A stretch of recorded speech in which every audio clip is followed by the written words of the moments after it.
liked video the MCU has ever put out, or trailer, I guess, that has ever been put out by Marvel. My thoughts on it are this. I'm curious what you guys think. It was a good trailer. Problem is, I just don't care about two of the three main characters on that. Like, I don't care about Kamala Khan. And I watched that show with my daughter, and I thought it was a very appropriate show to watch with my daughter because it was a show made for like 16-year-old girls. And it wasn't a bad show. I didn't hate it, right? But it was clearly a kind of Disney Channel type MCU project where the characters appeal to like teenage girls. And that's cool. They should be able to have that. I don't have a problem with that. I didn't dislike the show, right? But it was not geared towards me. Mm-hmm. I don't care about Kamala Khan, right? And I also don't give a shit about Carol Danvers. I don't care. Like, she's never been the most interesting her character ever was to me in the comics was when she was binary. And even then, not that much. And only some people would argue when she was in a coma. Yeah, or when she was a coma. Yeah, I don't care about Carol Danvers, and I don't like Brie Larson as an actress. So I don't care about that character. The only character I care about is Monica Rambeau, who, by the way, should have been who was our first Captain Marvel. If we were going to get a female Captain Marvel, it should have been Monica Rambeau. I liked her character in WandaVision. I actually am interested in seeing more of her in the MCU because I liked that character as a kid in the comics. She was the Captain Marvel in the early 80s, early to mid 80s. When I first started reading comics, she was Captain Marvel. So you got three characters in this trailer. And again, it wasn't a bad trailer at all. It was a good trailer. But two of these characters I just don't give a shit about. I don't want to see a movie with them in it. One geared towards kids, one a character and an actress I just don't like. That's geared toward planks of wood. Yeah. So, you know, I don't know what to do with this movie. It may be the first MCU movie that I don't go see at the movie theater. And I saw Eternals at the movie theater, guys. I'm sorry. Yeah. I saw Eternals at the movie theater. I've seen every MCU movie opening weekend at the movie theaters since Iron Man. Every single one, I have been there opening weekend. And I watched this trailer, and I think it looks cool. I mean, we got Nick Fury, we got some aliens and some Skrulls, and we got at least one character I care about. But knowing that 2/3 of the main characters of this movie, I just don't give a shit about. I don't know if I want to go see this movie at the movie theaters. Like, I'll see it. It'll eventually come out on Disney Plus or something. I mean, I'll watch the movie. Plus, they've really conditioned us too not to really give a crap about the Kree. Yeah. Yeah. They're bad guys in space. And they were more complex than in the comics. Yeah. And I don't see a lot there. I mean, at least I can say with Eternals, right? Like, even though ultimately that movie was not good, like, going into it with the trailers and the expectations and knowing what the Eternals were and all that, right? Like, I can say I had a reason to get excited for the movie, even if it turned out not to be a good movie, right? Because there was potential there if the movie had been done well, right? What movie you talking about? I don't see any potential for it. I don't see any, like, I watched the movie and I see characters that I don't give a shit about. I see a storyline that just seems to be them fighting some random bad guy in space. I don't see anything that connects to the larger Marvel universe. I don't see what there was in this trailer for me to give a shit about. You know, I don't know. Again, I didn't hate it. It was a good trailer for what it was. It just happens to be something I don't care about. And I don't know. What did you guys think? What movie? The Marvels. Marvels. It's something that I didn't. Well, I never even watched the first one, so I was already checked out before it even aired. So the trailer. I don't even know what it is. Yeah, so I don't know what it is. The Marvels, the new Marvel movie. Yeah, but I don't know. Is this the second one? I don't even know what there's the first one. The second one. What was the first one? This is a sequel to Captain Marvel.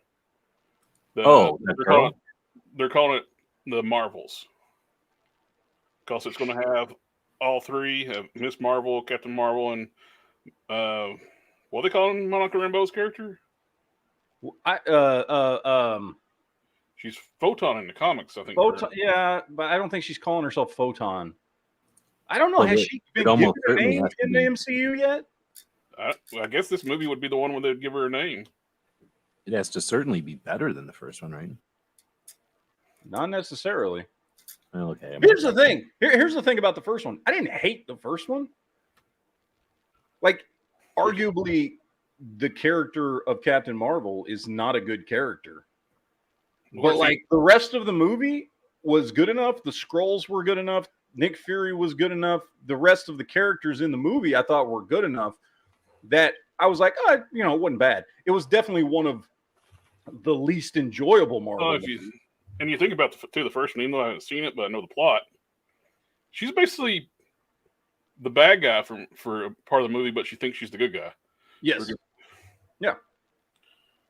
For like her first half of the movie. Yep. Now, back in the days, maybe even more than that. I can't remember when it is that they discover that the Skrulls are not the bad guys, and maybe it's in the third act or something. I don't know. Which is, to me, I thought was so stupid.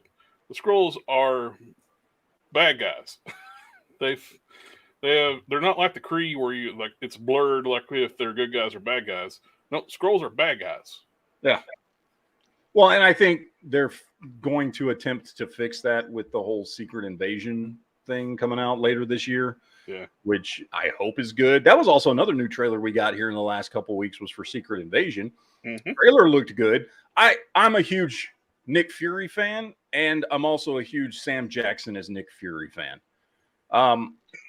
So I will freely admit if he's in something, I'm more likely to enjoy it, even if it ain't great.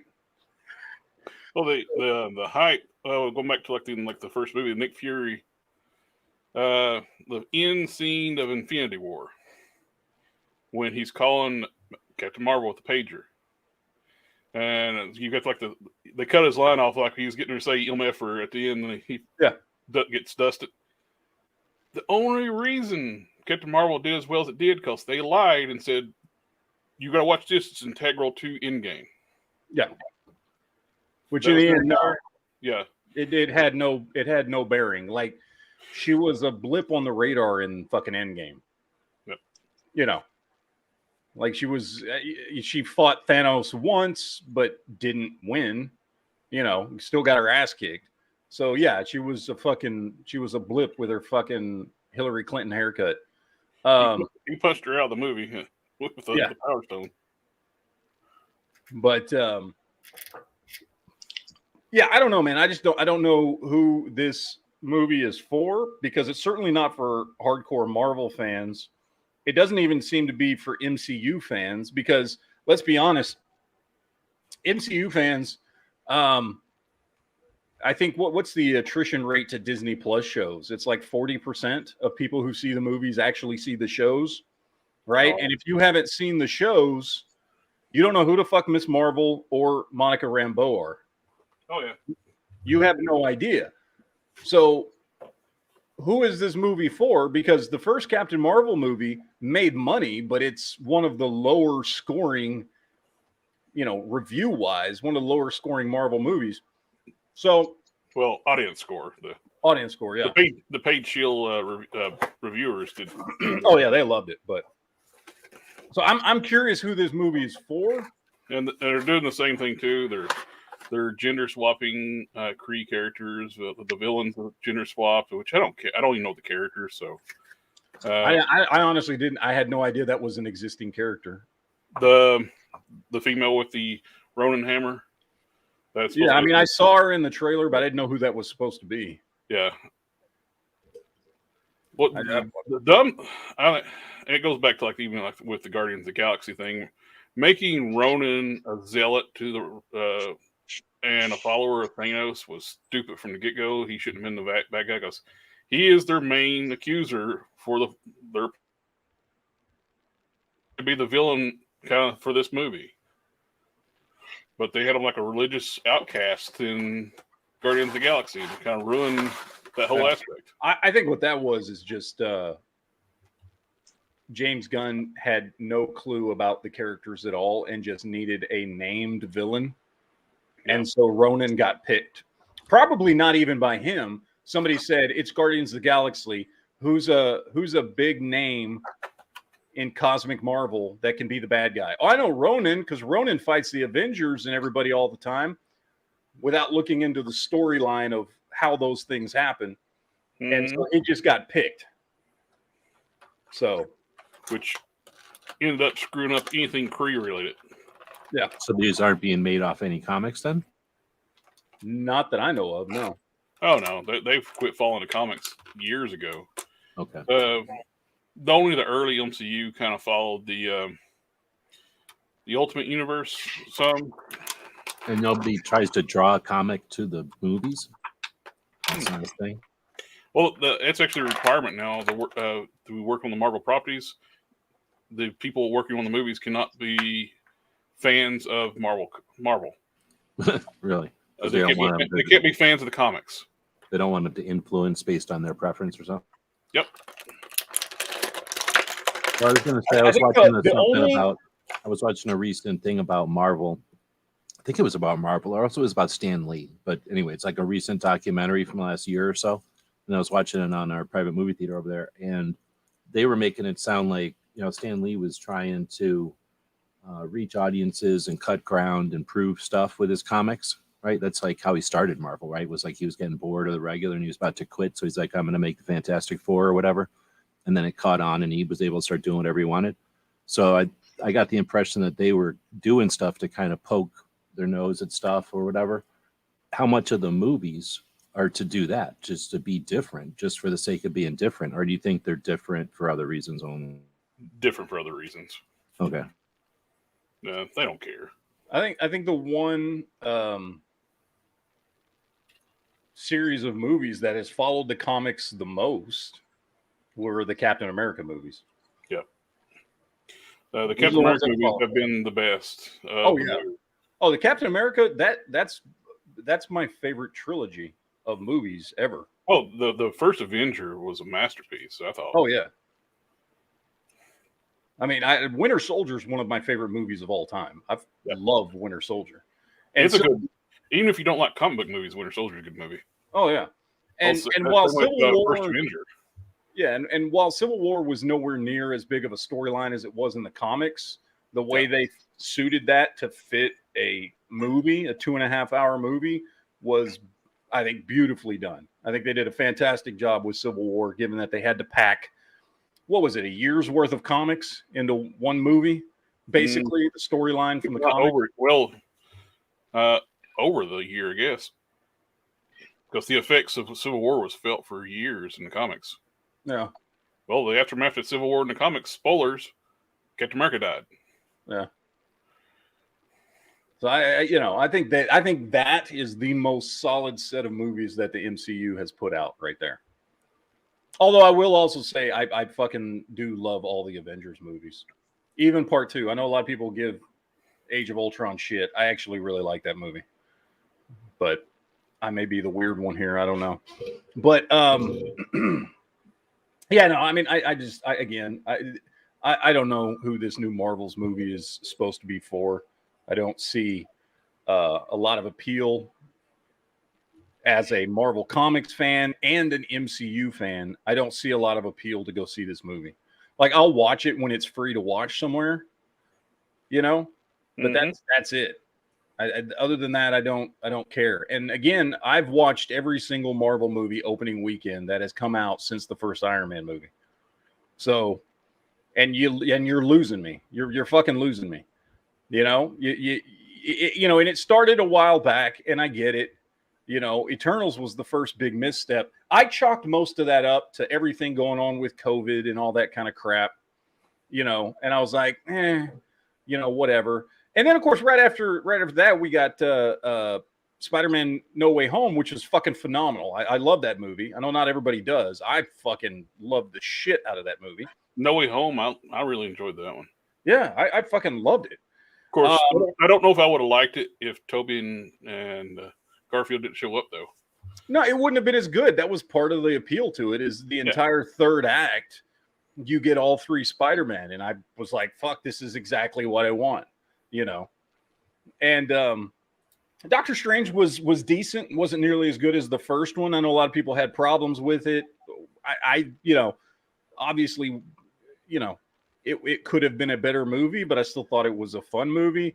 Thor: Love and Thunder was, in my opinion, the way I'll put it, it was a wonderful shit show. Like, it was not a good movie. It was not as good as 2 of the other Thor movies, although I still think it's better than Dark World. But I did find myself laughing and smiling a lot through that shit movie. So I didn't hate it. You know what I mean? I still had fun. And that's what I want. When I go to the movies, I want to have fun. Like, when I went to see Eternals, I did not have fun. Right? I can at least say when I went to see Doctor Strange, Multiverse of Madness and Thor: Love and Thunder, at least I had fun. You know, they arguably are not great movies and certainly not anywhere near the top of the list when it comes to Marvel movies, but at least I had fun watching those movies and didn't feel like I wasted my fucking time. You know? And I look at this Marvel's trailer and I'm just like, this doesn't even look fun. Like, it's going to focus on 2 characters that I don't give a shit about. You know? Like, the only way I may end up seeing this movie is if my daughter begs me to see the movie, because she did like Miss Marvel. Because, again, it was a show for, like, teenage girls. So I get why she liked it. That's what it was geared towards, you know? It's just like if there was a fucking, you know, movie coming out about some Disney Channel show that one of my girls liked, they'd probably want me to go take them to see it. You know, I get that. But for me, I don't see anything there other than Nick Fury. Because even in the trailers, it didn't focus that much on Monica Rambeau. You know, focused more on Miss Marvel and Captain Marvel than it did her. And she was the only character that I thought, okay, cool, I'd like to see this. If it was her movie, I'd be more interested. If it was like her and it was Monica Rambeau and Nick Fury, you know, working with sword to fight aliens, I'd be much more excited about this. That'd be a much better premise for a movie with 2 characters that I actually am interested in. How big of the stuff made today is because of international? Like, they're trying to appeal to the international right away, so they don't have to, you know, just rely on our audience. I don't think this isn't. No, I didn't get the feeling this was for international markets. Well, that is one of the reasons too. They actually have, not to be trying to insult anybody, makes it easier for movies to be translated in other languages, so they simplify stories anymore, right? Especially on blockbusters, or make them like kind of general, right? So if some country doesn't like some culture, I should say, doesn't like something, they can just kind of narrate it to be something else in their culture. Mm-hmm. Yeah. Speaking of which, we were just talking about a movie just like that right before you guys showed up. Me and Tim were talking about. You remember that movie, The Great Wall, with Matt Damon? Yeah. I fucking love that movie. That's arguably, I mean, like that is without a doubt Matt Damon's worst performance in a movie ever. It's about the Great Wall of China. Yes, it's about the Great Wall of China being attacked. Yeah, it's about the Great Wall of China being attacked by alien lizards. Back in like I don't know what fucking I don't even remember what time frame it was. It was like demons or something other like that. Well, because it implies they're aliens because they crash landed in an asteroid. Yeah, it's been a while since I watched it. I forgot. Yeah, it's actually it's a fun. It's not a memorable movie, but it's dumb. No, there's like not hardly any dialogue, and like Matt Damon and I don't even remember the other characters. Basically, like are in China.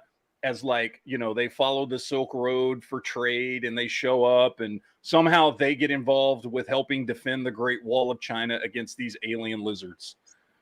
But you're saying that's made for international. Oh yeah, absolutely. It was made for, yeah. In fact, I think it was a Chinese produced movie that they like probably paid Matt Damon and a few other American actors a lot of money to be in. But it is in English. And dialogue and storyline are not great, but it's like fun. There you go. Tim's fun. Got fun movie. Tim's got it up there. Right there, that movie. Great Wall. The reason I got it, you can go to your Walmart, go to your like cheap movie bins, and get a Blu-ray of it for nothing. Yeah, and it's just a dumb fun movie. It really is. Sometimes you just want to turn your brain off and watch ancient Chinese warriors fight alien lizards. That's the movie for you, because that's exactly what happens for like 2.5 hours. I'd be concerned that with Matt Damon in this movie, it would be so authentic that I'd be distracted by the authenticity. He even does this like he does this weird like half Batman, half some weird accent where he's trying to talk like this, like he has some kind of accent, but I don't know what it is. And he's got the olden days throat, like Batman does, like Christian Bale Batman. It's a weird performance by him, but I have a feeling he got paid a fuck ton of movie by the Chinese government to be in that fucking movie. So I don't think he really gave a shit.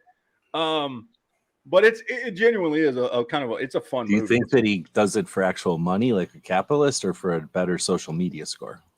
Well, I'm sure he does it for money. that movie's definitely money. Oh yeah. He did not. He like phoned it in completely 100% in that movie. I think I saw it, or at least not to derail. Did you mean not to have background music on? Oh, did I not have my background music on? Shit, I forgot about that. Hold on. Where's my porn background music? I just thought you did this show between dancers. There we go. We get the porn background music on.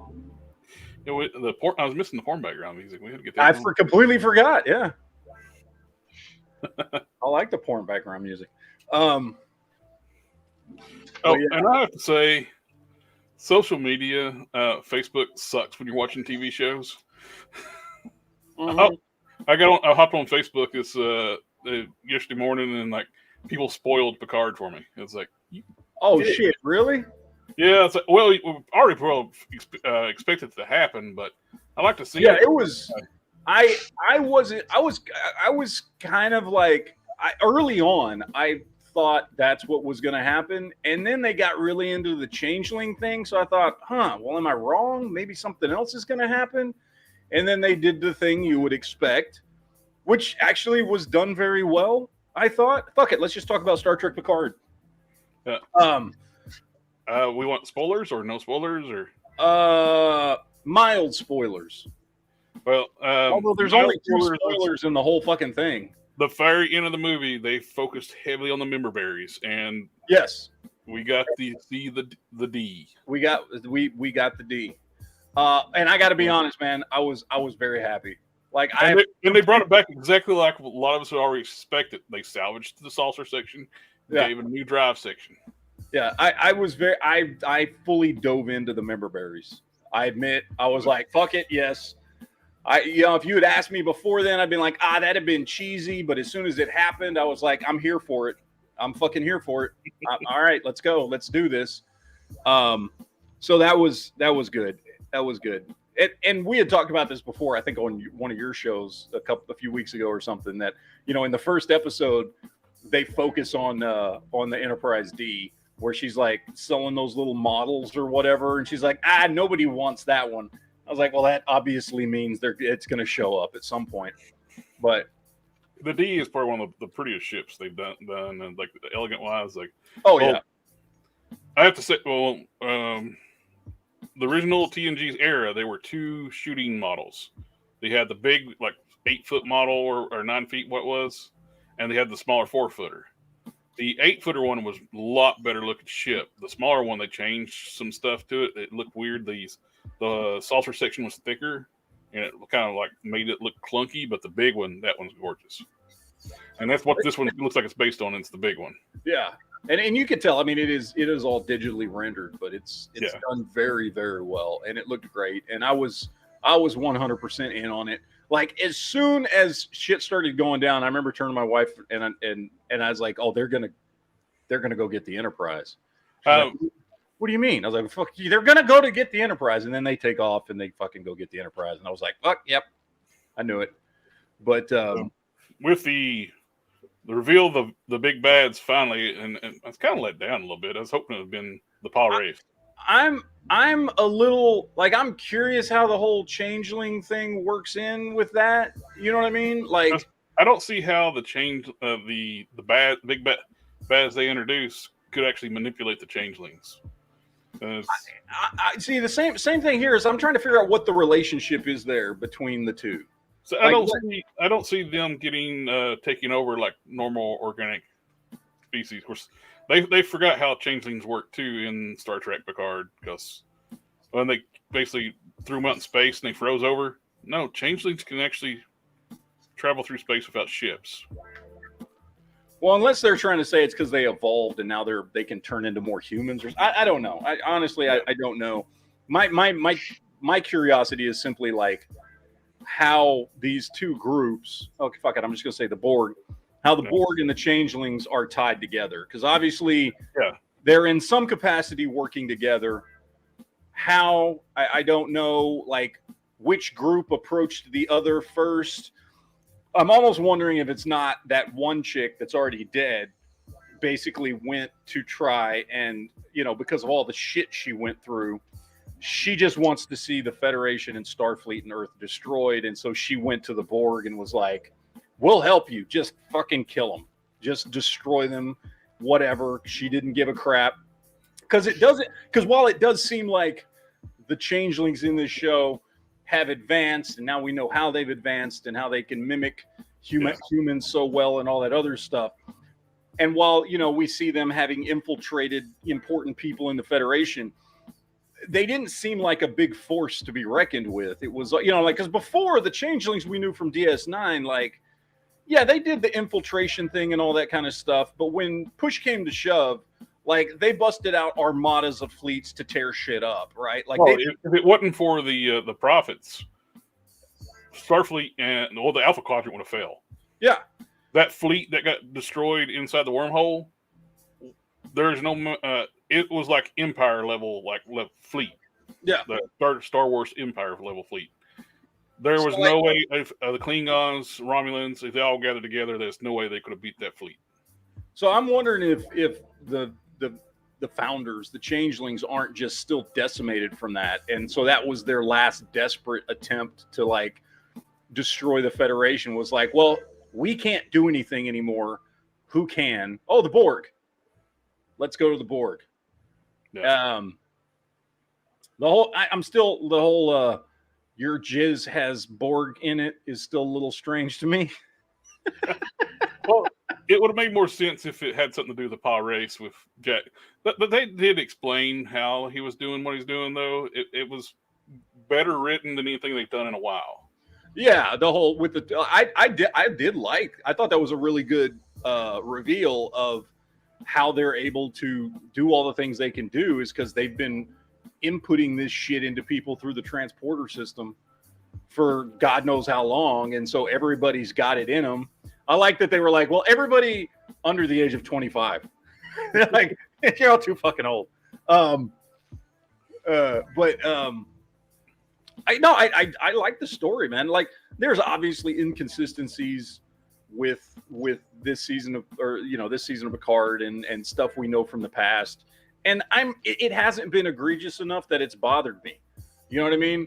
Like, because we, it's been done 100 times, and like, there's plenty of inconsistencies just between TNG and the original series, much less everything else. So the inconsistencies and changes they've made, while they can be annoying, I'm like, well, I'm still really, really liking this season.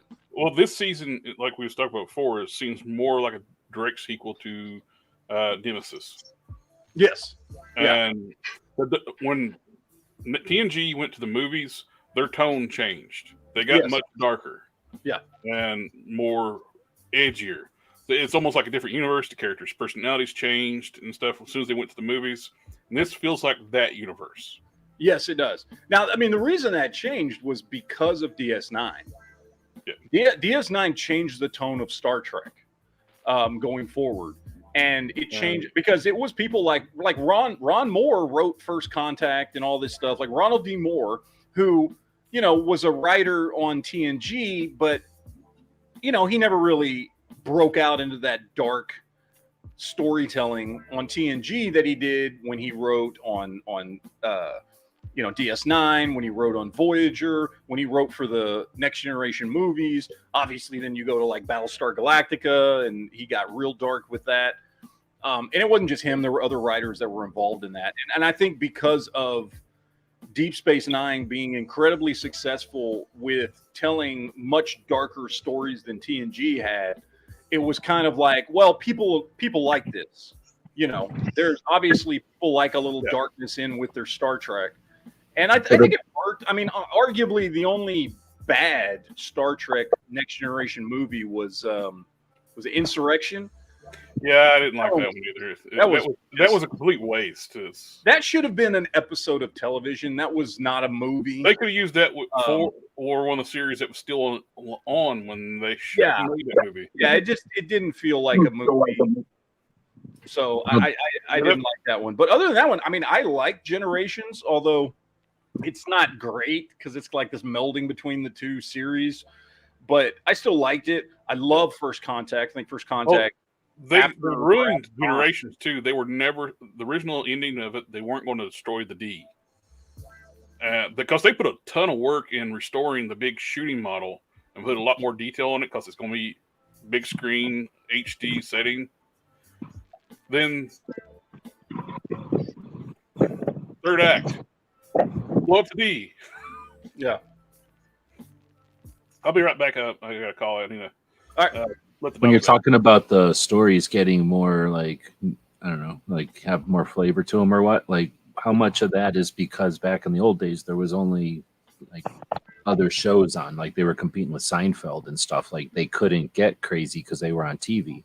And then when there was fewer movies, but then as the movies started to get more gritty, they either had to get gritty or stay almost campish, right? Like how much of it was because they were in an environment? I mean, more, I guess, did that influence letting them let the writers off the hook a little bit?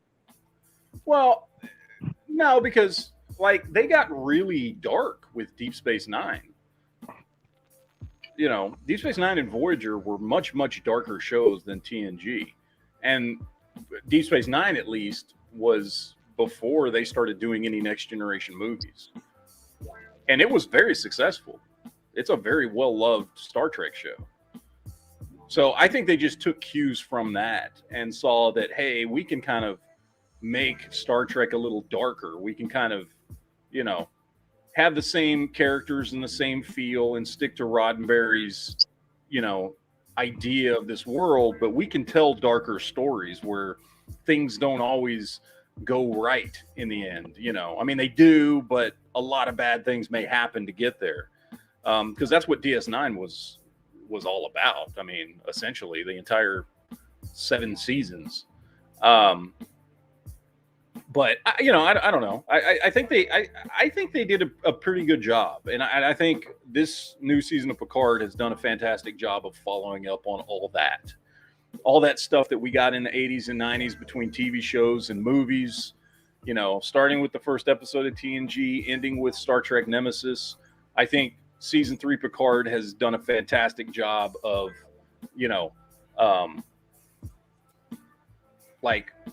continuing that. So, Triggerfish out in the chat says, "Hey, sorry I'm late. Did you get it?" I did. He's up there. I don't know if you guys can see him. I got a little Stan Lee action figure that Triggerfish sent me. Oh, really? So he's up there. Yes. Because I had another. Being normal, or is he like in a Spider-Man suit or something, or is he just being normal? No. It's just Stan Lee with a Captain America shield, which I had another one that I had customized, and I kept meaning to buy another one because I wanted one just regular Stan Lee, because I had another one that I've got him done up. So I'll show you. Do you get them bobbleheads also, or just regular ones? No, I don't do bobbleheads. So, yeah, you got regular Stan Lee. I don't have my light on in here, so you can't see that. No, shit. You can't see shit. So regular Stan Lee with his Captain America shield, just wearing his regular clothes. You could put your screen up at least, like can make it any smaller. Enhance. Bad host. So regular Stan Lee. Oh, he's old ass Stan Lee. Yeah, old Stan Lee. That's the one he just sent me. I had this one that I had done up like Super Stan Lee. So now I've got both. You made that one, or they made that one? No, I kit bashed this one. Okay.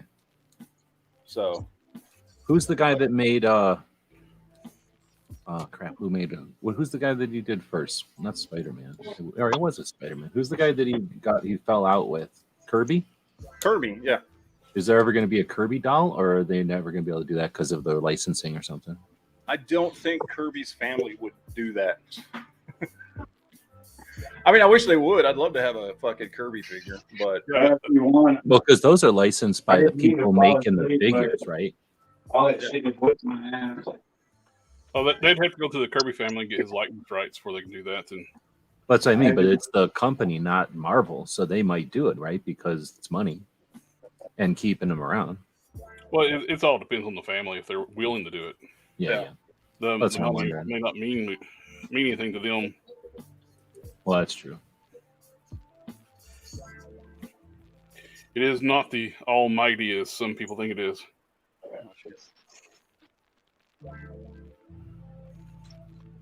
So who is it that won't let their likeness out? Remember it's come up before, it's in the property that people won't, that the owner won't let them license it out. I wonder if they get that compost out of the core. the what? For some reason, I'm having a hard time hearing Corey. I think he just has his mic on. He's talking to somebody. No. Sorry, I had to walk away. I was talking to my wife. She asked me a question. Oh, okay. Sorry. Okay, I wasn't sure if you were talking. I was like, I can hear him saying something, but I can't tell what it is. No, I've been busy today. I finished tilling my big main garden. Got it finished. I'm gonna plant tomorrow, and had to go get some compost manure to mix in with it, and just Look at you, just all shit kinds of talking. stuff. Also, had to go pick up my dad today. Oh yeah. But I got all that taken care of finally. So just been busy, dude. Keeping busy.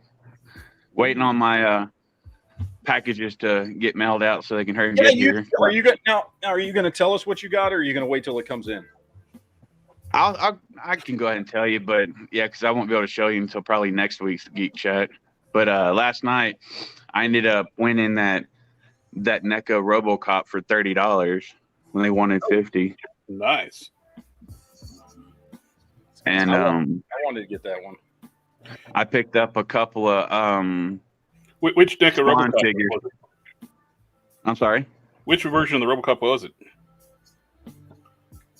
They got they have a different versions of RoboCop of NECA. Don't they have like a battle damage one and then a regular one, right? And I think it's just they got the new ones regular coming out. shiny one. And I think there's a new one coming out. It comes with like a diorama piece where he's in his like a chair. Oh yeah, where you got the chair at OCP and all that kind of stuff. Yeah. Oh no, this is just regular old standard, shiny RoboCop. Jetpack or no jetpack? I don't remember. Wouldn't it be RoboCop 3 if it had all that? Yeah, they made so many versions of it. It's still a great figure. I got the original and the 3. Both are Yeah, I believe it's just the original. cool. This And What else you get? I got a couple of Spawn figures. I got a Raven Spawn and Gunslinger Spawn. the big figures. Wallet hurt even more. There's Spawn figures on spring clearance at Big Bag Toy Store. Oh really? Oh, that's right. Yeah, you sent me that link. Yeah, that's right. Yep. No, I have to check that out. That gunslinger Oh man, is fucking awesome. Like that's about the best. That's about like the best Spawn figure I've seen in a long time. He's fucking Yep, great. that's the one I got. I love this dude. There's a 2-pack of the Slinger. It comes with a horse too. Yeah. I didn't get that one. But I also picked up NECA Terminator in the black leather jacket. Oh, dude, that's cool. He's hard to And find. then what the fuck's it called? Shit, I'm on my phone, so I can't look it up. But I got a 2-pack of the robotic looking ones. It's a 2-pack of them, and then what was it? Echo Mash or Echo Mash? What the fuck's it called? Sorry, I'm drawing a blank. I didn't join the chat sooner because I pulled a Duke. I took a nap after all the yard work. We all did. Yeah, that's gonna happen to him too, man. Shit. I got like I was 10 to 8. It's like, did I ever put the link up? Oh shit. But yeah, all the Terminator stuff I picked up were all NECA. One of them was a Toys R Us release, and the Terminator black leather jacket one was the first edition release. Well, I'm excited. I got my Michael Keaton Batman in. Oh hell yeah! Did you see what I posted in Toy Tubers on Facebook? No, I haven't been on Facebook today. What Todd McFarlane dropped? The hell? What did he drop now? The fucking Batwing, or isn't that what it was called? Yeah. I saw that one. Yeah, that's too much. Motherfucker, 32 inches wide. Huge. You can either have it on a stand or hang it on your wall. Like that'd be really cool to have. I just don't know where the hell I would put that damn thing. Yeah, no shit. I was like, what shit? You can always get some like fish, some string or something, and hang it from the ceiling. Hang it from the fucking ceiling or something. Like I got no space for that. Well, that's why I never got the animated one. I got the Batmobile in that scale. Yep. I got this one, but they made a Batwing that goes with this, but I didn't know how in the world to display it. This is big itself, and the Batwing dwarfs this. Yep. Imagine this is a fuselage of the Batwing, and add giant wings to the side of it. How much was that thing? I think back in the day when this came out, I think like $100 or like 120. Just like in the 90s or no? This is like earlier on in the 2000s. Okay. Probably. Well, I can't remember when they did this. Okay, so you can put a dude in there. Okay. Oh yeah, it's got 2 seats in there, light up dash. Is this supposed to be for? This isn't for a kid to play with. Then this is just for setting on a shelf. This is DC Collectibles. It's like a adult collector line. Yeah, that new McFarlane one. I don't know if he said it came with it but you can at least put one of the Michael Keaton Batman figures inside of it because the cockpit opens up. Yeah. Well, I've got the Batmobile coming, which I think we'll get here next week. Yeah, it's showing a delivery Wednesday on my Amazon order. Yeah, I think it's next week sometime. I got the Hot Wheels one. The thing about that is, like, I've seen all these videos come out with it where the cockpit is clearly gray. Have you seen these? Some of them, yeah. It looks like it's gray. Yeah, it's like clearly not black. It's straight up gray, which it did not look like in that video that he put out. It was solid black. So if I get one that's got a gray cockpit, I'm gonna be pissed off. Because Batmobile is solid black, but whatever. I don't know. We'll see when it shows up. But so did y'all pick up the General Lee? Yes. Sweet. Yes, General Lee. Oh, cool. Quinn Comics is in the chat, and he said, hell, if we're showing off Batman,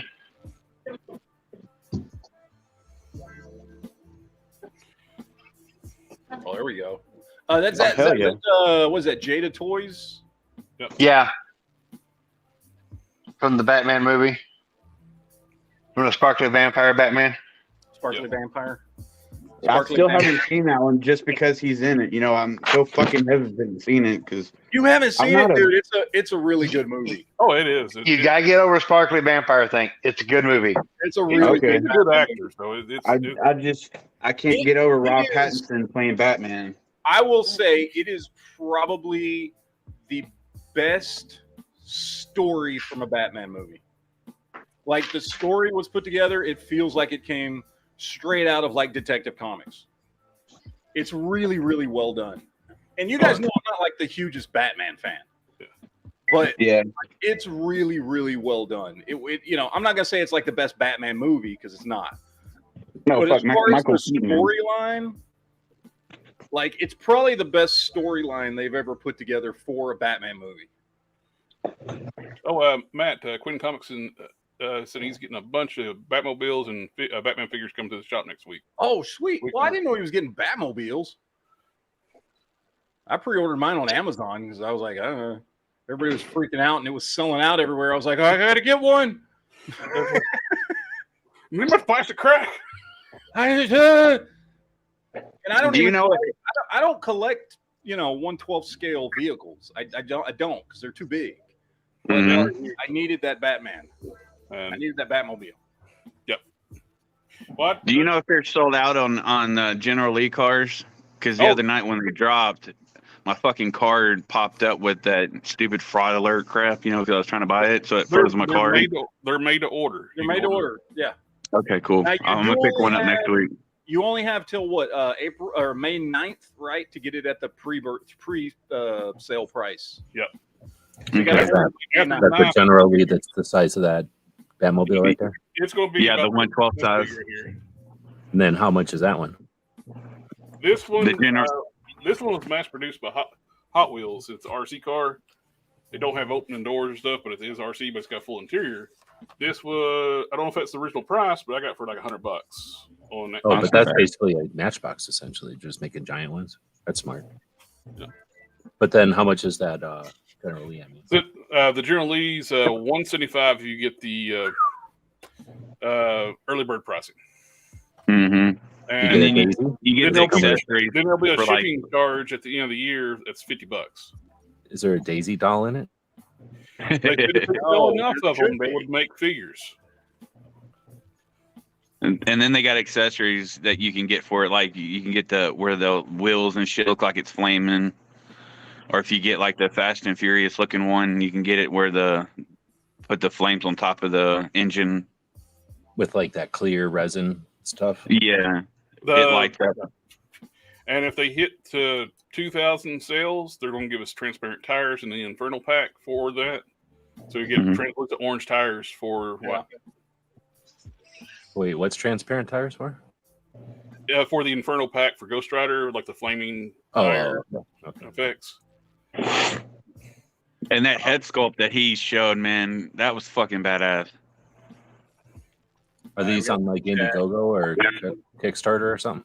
You will go to ramentoy.com. And it's not a Kickstarter or anything. It's a pre-order.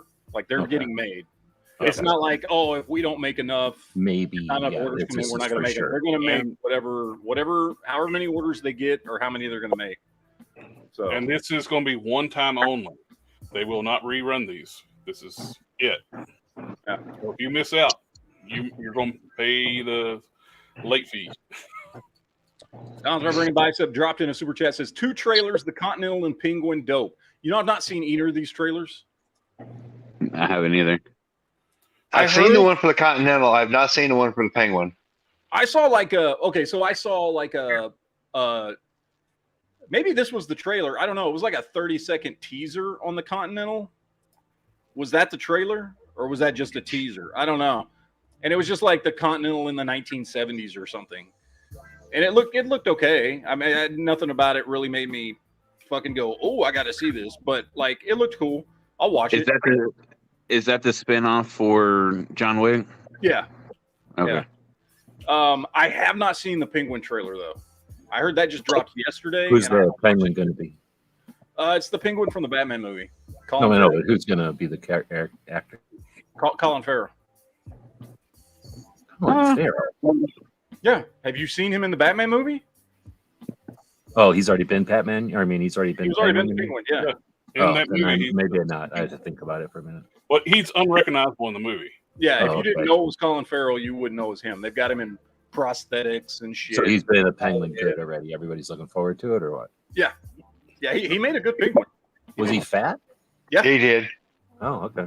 Hey, you put him in a fat suit and other prosthetics. I didn't really I don't get into Batman as much as other people, so I just probably missed it. I like Danny DeVito as the Penguin years ago. Andy He Vito took it was to a an very extreme, Andy basically. Vito was a very weird penguin. In all He honesty. was. He was not the penguin from the comics. Well, easy to sum up. He was a Tim Burton character. Yes, he was a Tim Burton character. Yeah. So, but hey, it worked. It was a good movie. Yeah. So I found And out somebody something mentioned Fast and the Furious. Oh yeah. There you go.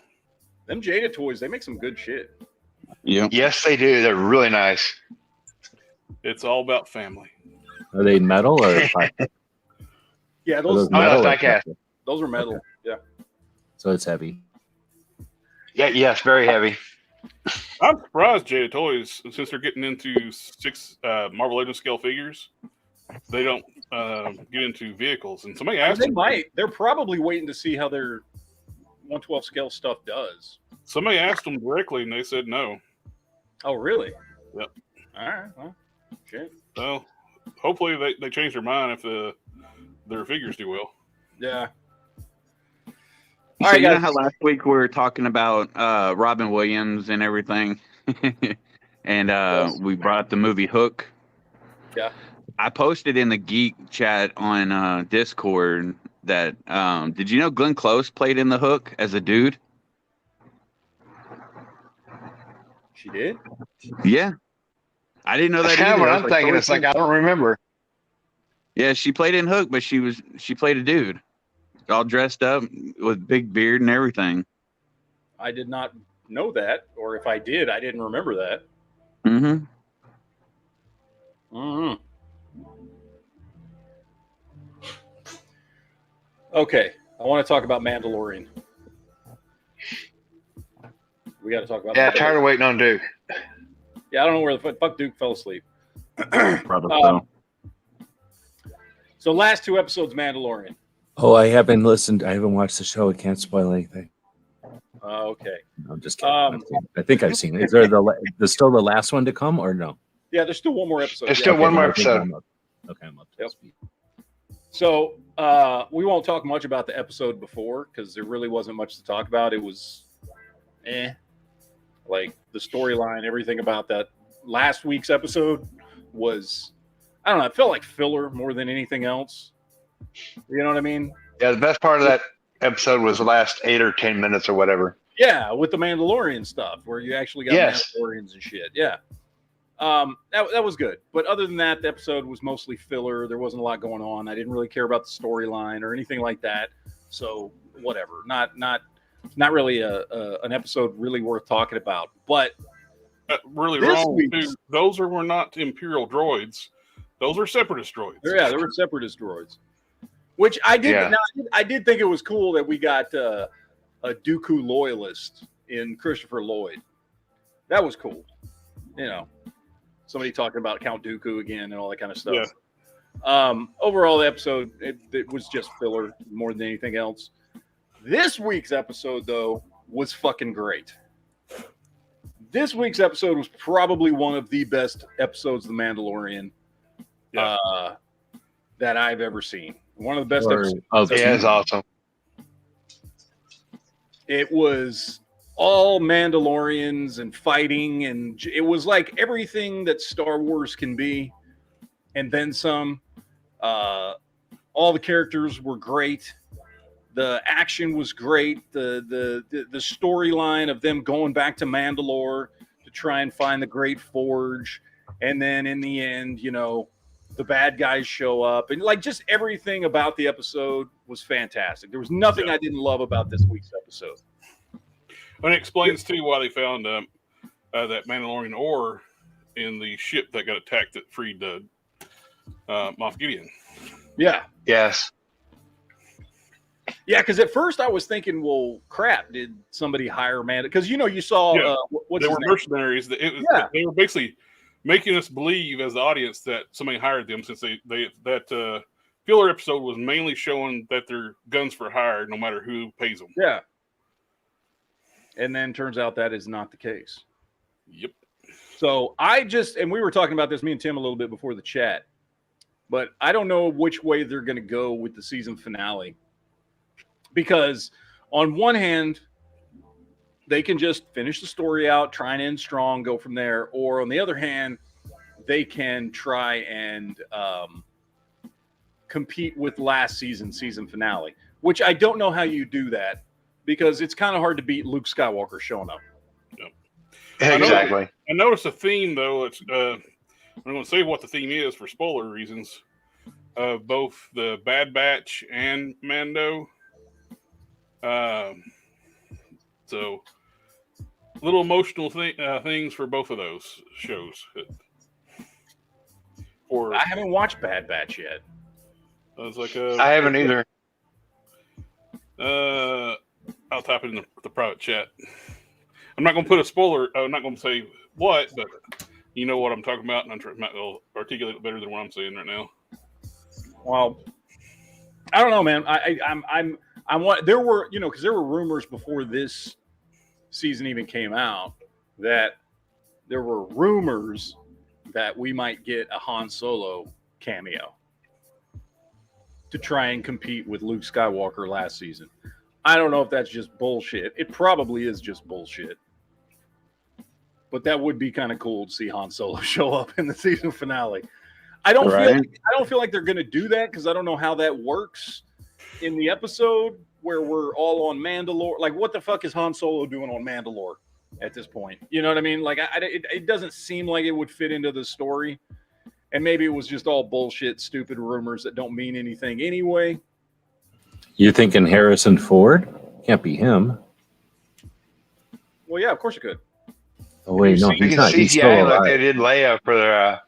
He's still alive. Rogue One. Too, yeah, I was thinking he's dead, but that's way after this.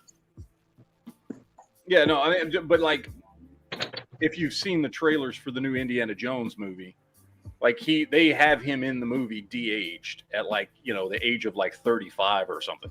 Mm-hmm. Oh, I see. In other words, like a filter. They just have him act and then throw a filter on him. He looks young. So they could easily put him in the episode. Oh yeah, and he could act all the way he would normally act and say whatever he would normally say and just look younger. Yeah, I guess. Yeah, they could even deep fake it. They get somebody else and just put his face on people. Like that's what they did. None of this is books or comics or anything, right? This is all just being made up as they go along. Yeah, they threw all the books and comics away, and then Kathleen Keenan's like, "We don't have any fiction to pull from because you threw it all out, you dumbass." Yeah. So, did you see that meme on your Discord, Matt, on the Geeks about Mandalorian? Which one? It was Christopher Lloyd in Mandalorian, and then Christopher Lloyd, man in a DeLorean. Yeah. Oh yeah, I saw that one. That was a good one. Yeah. No, I mean, this last episode of Mandalorian was fucking great. I've really liked this season a lot. I know it's been some people have been talking about how Mandalorian's lost its steam, and like, I don't know how. Like, it's still a good show, other than the week before last being obviously a filler episode. Like, I'm digging it quite a bit. You're okay with stormtroopers that have Boba Fett armor now? Oh yeah, absolutely. Spoilers. Yeah. Yeah, I really, really like it. Well, now we actually have a reason for them to wear armor. It actually protects them now. Yeah, it actually does something. Exactly. Yeah, that's true. And apparently they can shoot now. Yeah, I was gonna ask, are they still shitty shots? No. I saw a meme. I think it was not just a meme. It's like Adult Swim did it. Like they got they proved their health care and got all the stormtroopers LASIKs. Yeah, I saw that one too. I did. Yeah. Yep. And then they started hitting their targets. Oh, they were like, it's funny because they start hitting their targets when they're shooting at people wearing Beskar armor, so it's okay if they get hit because you can. But no, I mean, yeah, no, I really liked the last episode. I liked the new stormtroopers wearing Beskar armor. I thought fucking Moff Gideon looked badass, in the fucking solid black Beskar, armor, Mandalorian trooper hybrid, whatever the hell it was, Although, I'll be honest. Did anybody else think, or was this just me, that when he said, because he said, I forget exactly how he words it, but essentially, oh, we've got this new armor, we've got this, we've got that, and the best thing about it is it's got me in it. And I swear to God, at that moment, I thought he was going to have the stormtroopers take their helmets off, and they were all going to be clones of him. Oh, they have he been. did say the best of everything or something. Yeah, I he can was see like, where the you got best that. part about this armor is that it has me in it. Well, no, but he had said like we're taking the clones and we're taking this and we're taking that. Where we're getting the best of everything, so it would line up with that too. Yeah. It's like going to your wife in the middle of sex and being like, the best part about this is me inside of you.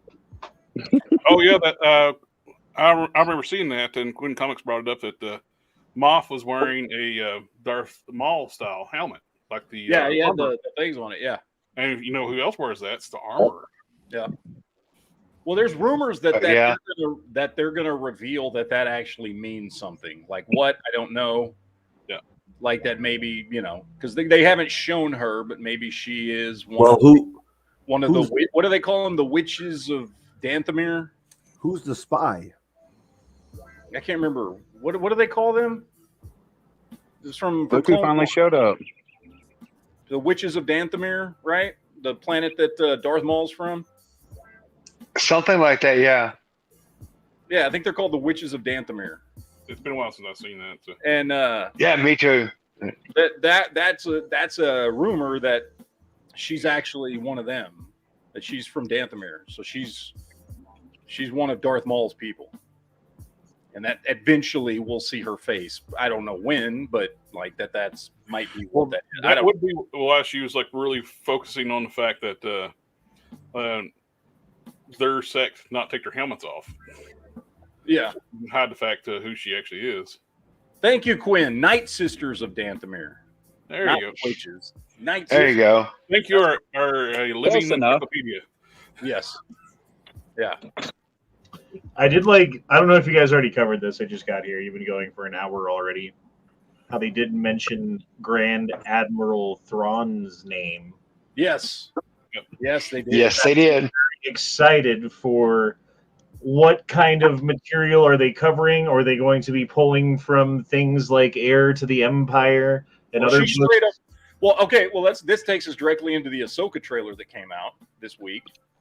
We got the trailer for Ahsoka, where she literally says Thrawn is heir to the Empire in the fucking trailer. And so Star Wars nerds everywhere were like, "She said the thing. She said." Honestly, dude, that is the out of all of the Star Wars books that I've read, which hasn't been like a huge sampling. That's by far the best. It's the best written. The storyline is the most compelling. The characters are the most real and the story like to the book, to the movies. Like you can see Leia, you can see Luke, you can see Han doing the things that they're doing in the book. Like it makes sense to their characters. It's not like out of place. Like everything just fits. It's so well done. It's so fucking well done. And Thrawn himself as a bad guy, I can't imagine beyond, Darth Vader, I guess, a better bad guy in the Star Wars universe. Well, Jar Jar. Well, he's so cold. He's so calculating. He's so intelligent. He's like so vicious and ruthless at the same time, and yet cultured. Like, I don't know, dude. Like he's a really good bad guy. I know I've Jar never Jar read was any of awesome. the books, so I don't know anything about this guy. So for those that don't know, the guy who did the voice of Grand Admiral Thrawn in Rebels is the guy who's playing him in the show. So in the Ahsoka show or in the Mandalorian show, yeah. So in Rebels, he did the voice, and he's playing him in the show. Do we know who it is? He's been in anything? I else? know who it is. Okay, do you know who Mads Mikkelsen is? Of Yes. course. Yes. Okay. No. Who the hell is So in the show, Mads Mikkelsen's brother, Lars Mikkelsen, plays him. He's also an actor, and you've seen him in stuff. that? Just give me a picture or something. Or It's tell me this who it dude is. here. Yeah, Mads, he played in the TV show of Oh. He's Yeah, a so this is- European bad guy with a Okay, briefcase. yes. Yeah. So that's Hannibal Lecter. that's Lars Mikkelsen. He's the guy that did the voice of Thrawn in the Rebels series. and they're bringing him in to play Thrawn, which I think works great. Like I'm down because I've seen him in a bunch of It's stuff. going to before. be He's a good blue actor. anyway, right? Yeah, he's gonna be blue. He's gonna be blue with red eyes. They need to make him the face of the new villains for about 10 years. And we should have 10 years of Star Wars content going forward. And they should not rush this. Ahsoka should be a slow burn where they introduce him. We see him become this horrible villain in front of our eyes in live action. And this should propel us into the future of Star Wars, where you have Mandalorian stuff, you have Ahsoka stuff, you have all this stuff going on. This is the future. If you even whatever it costs to bring Heir to the Empire in, this is what you should do. This is what they need to do. This would bring legitimacy to it again. This is your answer to rekindle and fix the Star Wars problem. I don't know, dude. 10 years is a long time in 2023. Now, Is he an the alien or is last he blue episode for of some other Mando, reason? He's an alien. The one misstep I thought they did with the last episode of Mando, Grogu should have done something with the Force, seeing his dad getting manhandled. Yeah, I was wondering about that because he kind of like Where? When? Yeah, right there at the end. When the blast door drops down, locks down, Grogu should have been able to just rip that thing up. Oh, shit. Yeah. Yeah, you're right. I was wondering how he got Especially being the pissed robot off. through that tiny hole. But Being then you're afraid right. of He his would have dad getting wailed. hurt, he would have done something. Plus, there's no way he could have just wailed on all the rock around it or something. He could just push the door out into the. I think the other mistake that they made, two of them really. The biggest mistake, and I'm not trying to make a pun, even though I am, Lizzo, and Well, to a lesser extent, Jack Black. Yeah, Lizzo didn't bother me at all because I don't know who the fuck she is, and Yeah. she was on screen for 2 I minutes. didn't know who it was I either. just don't give a shit. Like she was just some nobody princess who could have been anybody and didn't bother me. Jack Black being Jack Black in a Star Wars movie was annoying as shit. Yes.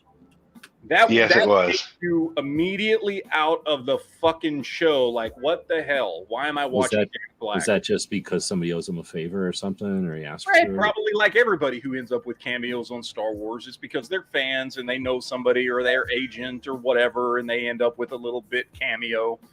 And it was just a cameo. I mean, neither one of them had more than like 2 or 3 minutes on screen. You don't know. Who But was like, the other person? you don't know Why who everybody Lizzo so is? upset? Lizzo's like some singer or something. I don't fucking know. Like I've heard of her name, but Jesus. here's the thing: If you call that singing, Who is it? yeah, I've never heard any of her music. I don't know what the fuck she does. God, you guys are all had it such not- boomers. Had I not seen posts on like Facebook and Instagram before watching that episode that Lizzo was going to be in it, I would have not known who she the fuck was. I would have just thought it was another actress that got hired to do a fucking 2-minute role on Star Wars. Because Who is it? Why is it a big deal? because she's a singer or something. Yeah. She's I don't know who it is she's one either. of those like really big boned singers who's all about being big boned and having like Political fat opinions pride and or whatever, and so all the fat people are like they love Lizzo, and anything that she does is like magic. You so know it's what I like mean? a political statement, also. Kind of in a way. Like she doesn't talk politics. She really doesn't. She just like she's just big and sexy. But And she also used got to a lot of- political issue. she got a lot of shit for playing that. What was it? 150-year-old. What was it? A flute, a clarinet, or something by some famous Oh yeah, I remember artist. about that. Yeah, the crystal flute that had never been played until Lizzo got a hold. But like I saw what she did with it. She wasn't being disrespectful, or you know what I mean. Like she like played band camp with it. Let's All say. I know If you're she's gonna weird. pick up something that's 1,000 years old that's never been played and you're gonna play it, then you deserve the like crazy curse you get from doing it. Well, because I think somebody let her play, like somebody gave it to her. Yeah, it was the Congress. It was the Library of Congress had it, and Yeah. they gave it to her. Well, not on a different topic. She didn't do any damage to it. She was allowed to play it. But Right. the dumbest thing was a museum let Kim Kardashian wear Marilyn Monroe's dress, and she destroyed it. Oh, damn. yeah, I remember that. With her big Oh, ass. really? Really? Yeah. Let's see. And Lizzo's they also just got that. like a couple years ago, they paid $5 million for that dress, and they let her wear it and destroy it. That's crazy. Why would you think that old fabric is still strong or whatever? Like, I'm sure they make dresses to last. Oh, for it started like splintering because like she was trying to pull it over top of her giant ass. Yeah, I don't like those. Matt likes those big butts, and he Oh, cannot lie. Yeah, fuck yeah. He can't lie about it. I don't I know do. anything about Lizzo except the fact she's a singer, and I didn't even know that was even Lizzo in the show until because I don't know nothing about her. This Yeah, is on not. see, This that's isn't what the I'm saying, good show. like- This is the one before the good one. Yeah, before the Two good shows show. ago. And that's what I'm saying. Like, had I gone into that show not knowing anything, like nobody had been posting articles about anything on Facebook or whatever beforehand, I would have 100% still have been taken out of the episode by Jack Black, Yep. and I wouldn't have known who the fuck Lizzo was. Like, she didn't do anything in the episode that was annoying. She was just playing the princess of this fucking place. She had like 2 minutes of on-screen time, most of which was just showing that Grogu liked hopping in her lap or whatever, you know. What? And then that was it. Well, Like, she was not the annoying part of that fucking episode. I don't know who she she's- is, and I didn't know she was in this show. But now I'm offended, and I'm thinking about boycotting Disney. Yeah, she got to play with Grogu. Like, that's what she got. Yeah, the most what she did, she played with Grogu and fed Grogu. Yep. Yeah. That's it. She had like 3 lines or something, whereas Jack Black just got to be Jack Black the whole fucking episode and annoy the shit out of me. The most annoying part about that was not even the fact that it's like Lizzo and Jack Black, that Bo-Katan and Din Djarin just force them to do that. They're Mandalorians. They could have just flew through, and since when could someone override a Mandalorian ship like that too? Yeah. It's like Well, Why is didn't there- that they were dude- basically abducted. Wait. Why is there porno music playing in the background right now? That's We like Matt's thing porno now. music. So didn't he have a rifle that could like do all kinds of damage and stuff? Why doesn't anybody else have that rifle like what he had? He doesn't have it anymore. No, I know he doesn't, but I mean, he have the only one in space. Oh, like, oh, nobody right, else has one. Really, that whole episode though was a waste of this filler. It's just Well, it was a filler episode. And look, the last 10 minutes of the Mandalorian stuff was cool. And I liked Christopher Lloyd being a Dooku separatist loyalist. Like, Yeah. that was cool. because Like, we I never really got to see any separatists since. I just ultimately don't care about them hunting robots for an episode. You know what I mean? Like, it just wasn't an important storyline, which is fine. Every show's got to have filler, so it didn't Oh, yeah. bother me. But it was kind of a filler episode that didn't really go towards the overall plot of the season. Which every fucking season we get a couple of those. Oh, I wow. get How about that last stand though? Oh yeah, Tell me the that last 10 stand minutes. was amazing. The last 10 minutes of the episode were great. Oh boy, going to ham on him like this is the way. We're Yeah. talking about 2 different episodes, I think. I'm talking about the end Yes. of the most recent one. That Oh, was that whole episode was great. Yeah. man. That last stand, that's got to be I was kind top of 5 last stands of cinematic ever. they right? didn't reveal the spies in this last episode like full on, so and there's plenty of like red herrings in it. It was the ones that were left on Mandalore, or is it somebody that's in their group already a spy?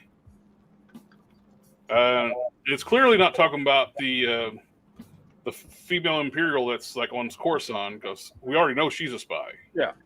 Well, they let that robot be a spy, and nobody was like, "No worries. We'll just let this robot tell on us when we're hiding." I So think they'll over shoot under that robot. on Djarin dying or getting his brain wiped. I'm saying strong on one of the two. Wait, on who? Mando. Din Djarin dying? Hell no, man. Not until like maybe the end. Yeah, that's not going to happen series. because they've already announced that they're doing a movie to finish off the storyline. Which could be a trying to trick you. They I say wouldn't he dies. announce a movie to do that. I say he dies or gets his brain wiped. I Duke, don't- you were What? you're not. Who? Damn, Duke. No. No, they've already said there's going to be a season 4. and Yes, it then has there's nothing to gonna be do with movie. Mando. So, no, I mean, I think Bo-Katan and them and Grogu are gonna fucking help him escape in the last episode, and then maybe we'll get fucking Han Solo making a cameo appearance or something, or somebody's gonna make a cameo appearance in the last episode because they've got to at least try to do something at least half as good as Luke Skywalker showing up in the last season finale. About Chewbacca. I mean, they could do Chewie. That'd be easy, but then everybody would want to know why Han wasn't there if Chewie shows up somewhere. Exactly. So, I don't know. Let me get these super chats real quick. Don's Vibrating Bicep says, "You seen the deep fake Step Brothers with Arnie and Sly?" I have, actually. I've seen First so of all- many of those. Yeah. First of all, I love Step Brothers. It's one of my favorite comedies of all time. Yeah. Stephen Carroll says, "When Matt finally gets off his butt and sends me his shirt, I won't destroy it by wearing it. Just snuggle it." That dude, that dude still sends me messages on Facebook. Oh, I got So my when are you resume. gonna finally do it then? I'm not going to send some weirdo on Facebook one of my used shirts because he wants to fucking smell me. I don't know. Now that Corey's asking about it, it makes me wonder if it's Corey. It might be Corey. No, it's not me. I would just give him a shirt if he really wanted one. He didn't have to. Yeah, we've already met up a couple times. If I really wanted one, I could have asked. But no, You it's did not get a me. little close, and I swear I did smell you, or I did see you smelling me. Oh, I love good yeah, food, I couldn't help it, man. Did you hear that? You're an internet celebrity. Oh, I love good news, Matt. I got the resin in for the. Oh, you got the resin? Ah, I don't have it with me. I just I'm gonna be. Oh, god damn it! I was going to show it. No, It's a box right now. It's, my wife actually just pointed out a good. She said what you just did was a Freudian slip, and you were actually sniffing me. maybe I was sniffing you. You smell I, good. I can't really cast down here. It's too cold. It needs to be warmer. So I do my casting upstairs. Oh, okay. The resin's got to be like. I cannot. I'm very, very excited. I cannot wait to see what you do. How much? How many? Like, how a quantity do you buy at a time? Oh, the resin. Yeah. I just got like a. There's like a shortage, so I just got like a 16-ounce size. Because Oh, really? I wanted to get a 32-ounce one, but everyone I was trying different resins that on resin specialties sold out the size I wanted. So I ended up just getting a smaller size, and it's still, and the resin's gone way up in price too. Now explain really? to G-Webs what you're talking about, because G-Webs, when he hears resin, he thinks 3D printers.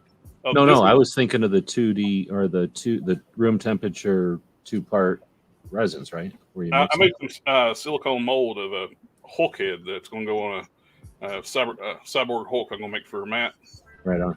and had the mold already. Luckily, I've actually made a mold of the head he is wanting, and I got the resin, which I actually got the tinnable resin too, where I can actually mold it in green. So that'll come out. That'll help with the durability of it too. Right on. Yeah, I played with the resins quite a bit before I got the 3D printer, and I haven't really played with printing something and then making a mold yet, but only because I haven't had time. But I'm all into that. I really. I made a heavy duty, like thick silicone mold, so I can, in a longer set time, so I can actually rotocast it too, like try to make sure it gets in the seams real good, get all the bubbles out. Oh, that's pretty cool. I used a ton of silicone to make that mold, more than I really needed to, but it'll last a lot longer. I started making a recipe out of silicone from from Walmart, right? Like just 100% silicone with corn starch and a little bit of water. Have you ever done it that way to make the molds? I've seen that done. Yeah, I mean, I thought at first like, oh, it's going to be crappy or it's going to be bad, but man, it works really, really well. I think I saw the Craftman Steady. Craftsman. Yeah. He started doing it, and then I watched a couple other videos and tried it. And the food coloring itself is enough water, cornstarch, and just plain old silicone. It used to be $4 a tube, so it was way cheaper than buying it. Oh yeah, but it's never as smooth. Yeah, you have to kind of mix some mineral oil. But like Craftsman has a couple of recipes for smoothing it. That's how I learned. I like the shrink heads too. Like you mix. Doing the mineral oil where it evaporates. I've never tried that yet, but yeah, that's cool. It needs to be the smooth on kind silicone. Have you ever done the one where you take glue, like Elmer's glue, and mix in baking soda, and it like turns into like this like substance that's not quite as solid and not quite a liquid, but sticks to everything, and then you can use it to like clean out the cracks and crevices of your car. Yeah, my kids make that shit all the time. Cleaning slime or whatever. Yeah, they call that oobleck. You put Elmer's glue and the baking soda, or is it baking soda or baking powder? I can't remember. And you put in a little bit of saline solution. Yeah, they call that your contact lens stuff, right? Yeah, you have to use the saline solution because that's what keeps it from getting so sticky that like it sticks to your hands and peels apart. So I've only seen it, but I've heard of it. Yeah, people use that in the car all the time. They put dye in there and make different colors and stuff. I've seen it for detailing cars too. It gets like all the air vents and stuff really nice. Yeah, you can make it pretty easy. Like my 8-year-old fucking makes that shit. So it's not that oobleck stuff, is it? No, it's not. This is more like a sticky slime. The ooblex is like cornstarch and what do you mix it with? Water, just plain water, don't you? To get it super saturated. It's just a non-Newtonian fluid. Yeah, yeah. Ooblex is, I think, just cornstarch and water. Oh, okay. And it's a liquid. If you go in slow, if you impact it, it's like a solid. Oh yeah, Actually, you're right. There's some kind of new material that they're using for like motorcycle gear and football helmets and stuff like that. That's this gel shit that they put in there that does exactly like you're talking about. It's all elastic, and then as soon as you hit it hard, it becomes as hard as, like, I don't know, they were like wrapping eggs with it and dropping eggs from like a 10-story building, and the eggs were surviving, Cool shit. That's what they need to make airbags out of. That way, if my 10th floor apartment was ever on fire, I could wrap up all my eggs and wing them out, and they wouldn't be broken. Oh, I was just watching Demolition Man earlier today. It'd be like the foam that sprays into the car when you get into a fucking wreck. Oh yeah. Yeah. Let's see. I got a couple more super chats. Don's my Bernie Biceps says another crazy fact: the Hateful Eight destroyed a guitar worth $40,000. Guessing Quentin left that small bit of info when borrowing it. Yeah. So I'm not a fan of Hateful Eight. I don't like that movie. I think it's one of what's his face's Quentin Tarantino's worst movies. But that scene where Kurt Russell destroys that guitar, and apparently he didn't know they handed him a guitar that wasn't like I think like he knew they had an expensive guitar, but he thought they were going to replace it. So he grabs the guitar from that lady's hands and then just smashes the shit out of it and in the background, you can see her face because she knows it's real. Like that's a genuine reaction from him destroying that ridiculously expensive guitar on the set of this fucking movie. I don't know. Expensive because it was fancy or because it was like somebody it was like some custom made 150-year-old guitar that's worth a whole lot of money from some guitar master. Okay, so not replaceable, not like just expensive exactly. because it's made of gold. Okay, not replaceable at all. And he didn't know when he smashed it that it was the real one. So it's kind of funny. Stephen Carroll says, not the right chat, I know, but I fell asleep before last night's chat. Posted my birthday gift into Gorn, so feel free to check that out after the chat. Oh, cool. Yes, because I told you to post your birthday gift to yourself in the chat, so I will definitely check that out. Okay, before we move away from Star Wars here real quick, I want to talk a little bit more about the Ahsoka trailer, because this was the conversation while watching the trailer with my wife. Okay, because I watched the trailer first, and then I went to my wife and said, "You got to watch this new trailer." She's like, "What is it?" I was like, "It's Ahsoka," and she's like, "Wait, is that chick from Mandalorian?" I was like, "Yeah." I was like, "But she's in Rebels," because I've tried to get her to watch Rebels before, and my wife has like a mental block against animation. She just automatically becomes less interested when something's animated because she just assumes it's for kids, which Rebels isn't for kids. And I've tried to get her to watch before. And so I'm watching this trailer with her, and this is how it goes, because I'm trying to convince her she needs to watch Rebels before Ahsoka comes out. As we're going through the trailer, I'm like, that's from Rebels. That's from Rebels. That's from Rebels. That's from Rebels. And she's going, shut the fuck up. Just let me watch the fucking trailer. Because everything in that fucking trailer is something from Rebels. From the fucking planet they were on, the building they were in. I forget that creature's name. What is that creature's name from that planet? That cat? Whatever, doesn't matter. All the characters, the fucking hologram of Ezra, fucking I don't know how you can watch this show without having Sabine being in it. first. Like you're gonna have to. I'm gonna rewatch Rebels. Sabine before is in it. that. Sabine is in it. Sabine is in it. Oh, yes. yeah, definitely. Yeah, Sabine's in the trailer. What I'll be honest though, why they did not get the actress who did Sabine's voice to play Sabine, I don't know, because she looks far more like Sabine than the actress they got to play Sabine does. But whatever.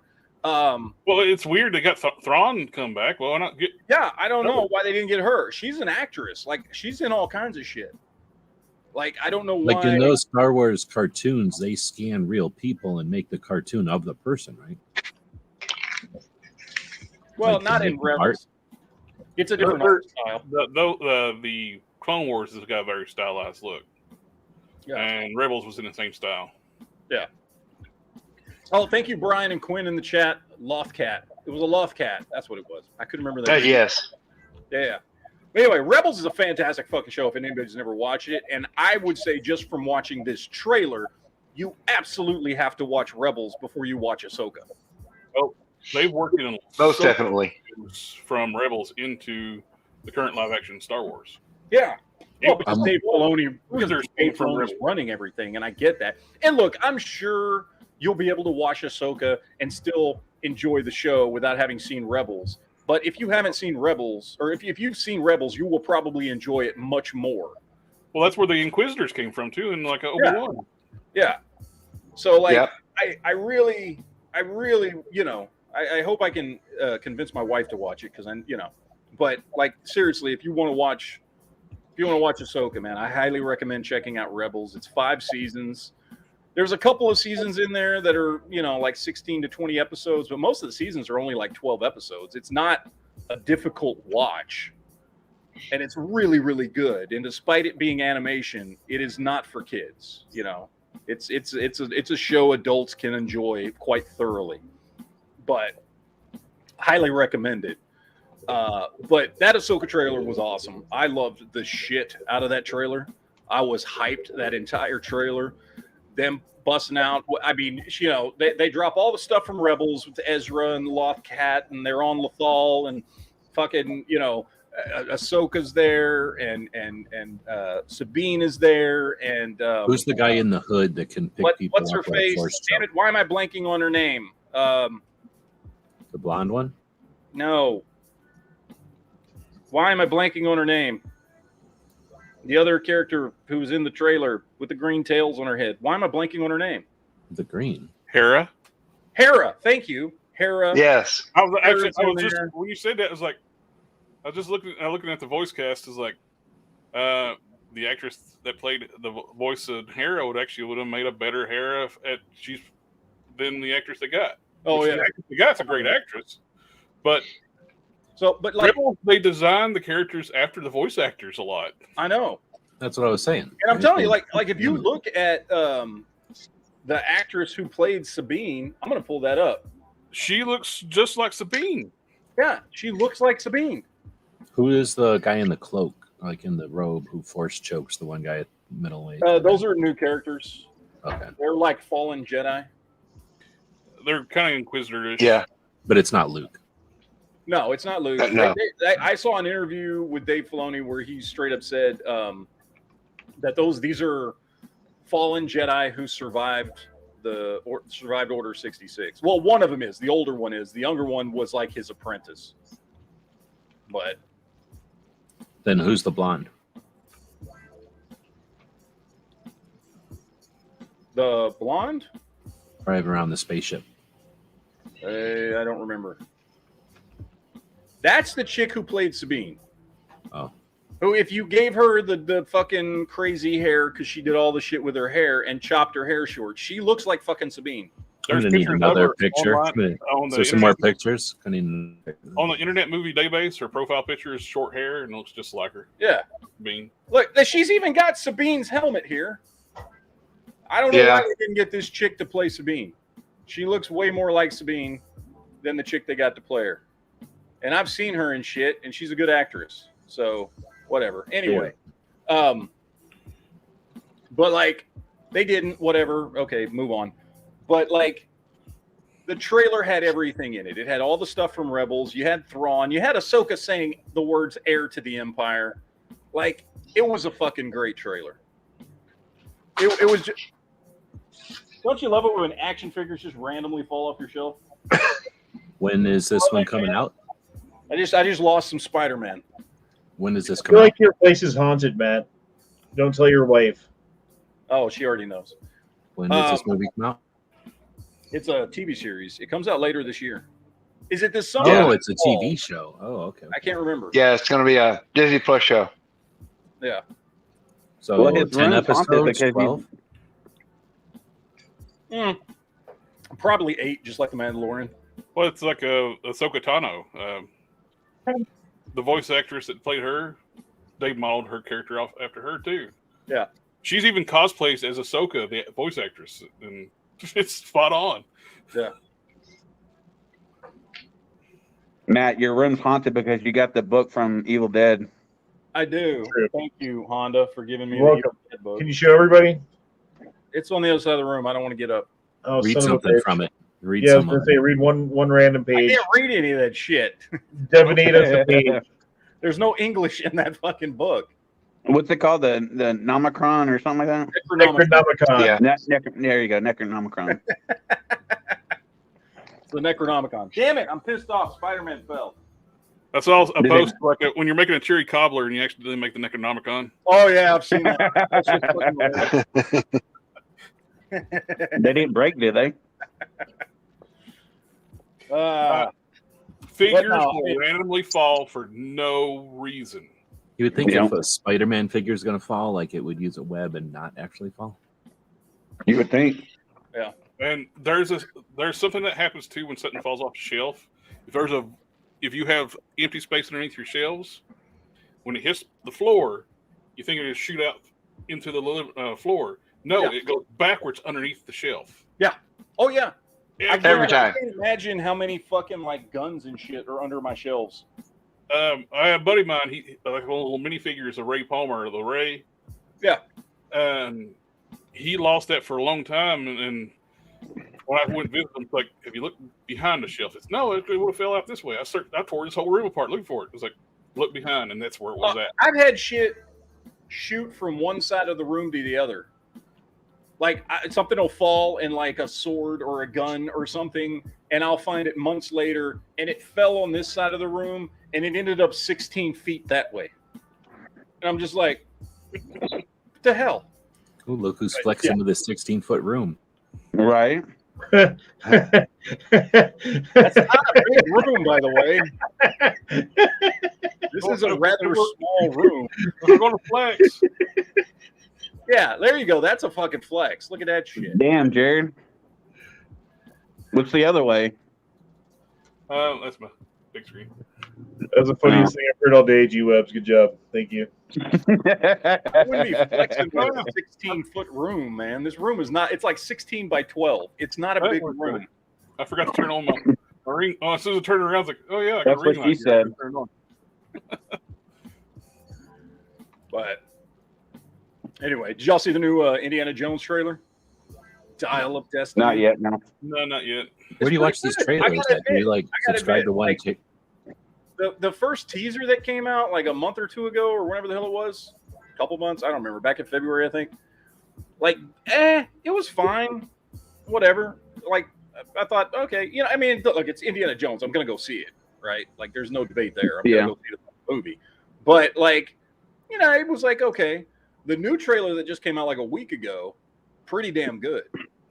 Like, definitely got me much more pumped up for the movie. Yeah, I saw the teaser when it came out, but yeah, the new trailer like gives you a little bit more of the story and what's going on and all that kind of stuff. It was a good, solid trailer. You know, it gives you some of the story without giving anything away. Kind of gives you the gist of what's going on. Here's why the movie exists. Here's what Indiana Jones is going through. That's not to say it's going to be a good movie. I have no idea. Well, like, at least it got me a little more excited for the movie. You know what I mean? I don't know why we're talking about this, but I've got "Pump Up the Jam" in my head. Pump up the jam. Pump it up. Yeah. Feet up, pumping, and the jam is. I'm pretty psyched for it. That sounds cool. Oh, Yeah, I'm. You know, it's Indiana Jones, man. This is my childhood here. I'm always down for another Indiana Jones movie, even when the fridge gets nuked. Whatever, it's still Indiana Jones. You know, worst part of that last movie was his son. What the fuck ever his name was, dipshit. I don't remember what his name was in the movie. It was something stupid. But like in the end, it was still Indiana Jones. I was still like, fuck it, it's Indiana Jones. Whatever. You know, the worst part for me was the part where they were swinging through the trees like the monkeys. They're like, "Oh, I can learn from the monkeys how to swing through." Dude, that was never in an Indiana Jones movie. There was nothing like that in an Indiana Jones movie. If I can speak, Jesus. Oh, Steve D is like I mentioned about the Sisu, what we was talking about before. That thing was awesome. Yeah, that thing. Yeah, that one looks badass. Oh, Quinn's got the name Mutt. Fucking Mutt. Stupid name, but whatever. But either way, like I still don't hate the movie. I still enjoy it. I still watch it sometimes. It's still Indiana Jones. You know, it's not a great movie. It's certainly not as good as you know, like Raiders of the Lost Ark or Last Crusade or anything, right? But it's still Indiana Jones. I still have fun. So I'm just hoping this can at least be a fun movie. I don't need it to be a great movie. I just need it to be fun. I want to be able to go to the movies and feel like I haven't wasted my time and money. I want to walk into the movie. I want to smile. I want to get a little enjoyment, a little fun, and walk out feeling like, man, I'm glad I saw that movie. You know? Mm-hmm. Yeah. Like that's what it boils down to. If I can get that in a fucking movie, then I'm happy. It doesn't, not every movie has to be fucking great. Right? I just want to have some fun. What if you don't learn a lesson from the movie? Quinn, what are you seeing?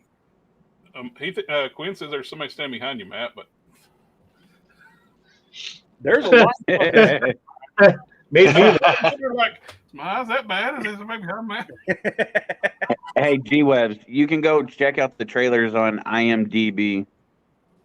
Oh yeah, I've just been watching them as you're talking about them. I'm just saying, like Matt or somebody like post them on your channel so that I know to look for them. I just don't know when they're popping or when to show up. Do you know how I watch? I'm subscribed to like about 10 different channels that all they do is release trailers. You know, some of these YouTube channels, and so they all pop up in my feed whenever a new trailer comes out. So I've been catching a lot of them as ads for YouTube videos or just on YouTube. I'll go looking for them. Yeah. Oh, that's true. Yeah, that'll happen once in a while. I'll see them sometimes that way. But yeah, no, the new Indiana Jones trailer looks good. Like I said, if it can be fun, I'll be happy. And that's it looked like it was some kind of his granddaughter and then flashbacks to older days. It's okay. You remember his best friend in the first 3 movies? Short Round? No, the guy at the Jordy. What the fuck was his guy name? At the guy at the. He was the professor on Sliders. Yeah. The guy that was at the university. No, it's not. The one that worked at the school with him. That was another professor at the school. Right, that's the guy you're talking about at the school, not his like friend with adventures. Yeah. At his school. Anyway, I think I know. It's her daughter. It's his daughter. Okay. That's who that chick is. That's his daughter. So that's his goddaughter. That's why he said, because in the new trailer he says he calls her his goddaughter. Okay. So, but anyway, he's going on to help her do something. Yeah. So because what it is she brings him along because in the trailer it shows that like he's old, he's about to retire, and she shows up. Thank you, Quinn. Marcus Brody. That's why I kept saying Jordy. Brody. Fucking Quinn just fucking knows everything. We just need to have him be the encyclopedia on the show. But like, because he died before they made the last movie, so they mentioned in the movie that he had passed on. So this is his daughter, and she shows up when Indy's about to retire, and is like she needs to find this thing, and she needs his help. So he gets dragged onto an adventure with her, which is how he ends up in it. So that's kind of the premise of the movie from the trailer, anyway. Does she get lost in her own museum? Does she have her own museum? I don't think so. No. Does she get lost in it though, like Marcus did? I don't think so. Not that I'm awares. Okay. But yeah, who knows? Maybe I she like will. them actually. Like if they're going to do something in this Indiana Jones universe, that in the very first movie, they show a warehouse of all those mystery items. Where's that at? What does anything happen with that? Well, that ended up on a sci-fi show called Warehouse 13. I do remember that show. That was actually a pretty good show. I liked it. I was going to say, wasn't out, that what it started that out was good, then it went. Yeah, by the last season, it kind of went downhill a little bit. But that was supposed to be that warehouse, right? For real? Yeah, no, well, it wasn't supposed to be the same thing, but the creator of the show, I saw him do an interview where he said that's what inspired him to create the show was that scene from Indiana Jones. So that's why it was done. It obviously it's not associated with it because Lucasfilms would never give the rights to that shit away to do a TV show like that or anything. But the guy who created the show was inspired by that. Especially Warehouse 13 would be like a competitor universe, NBC Universal. Yeah.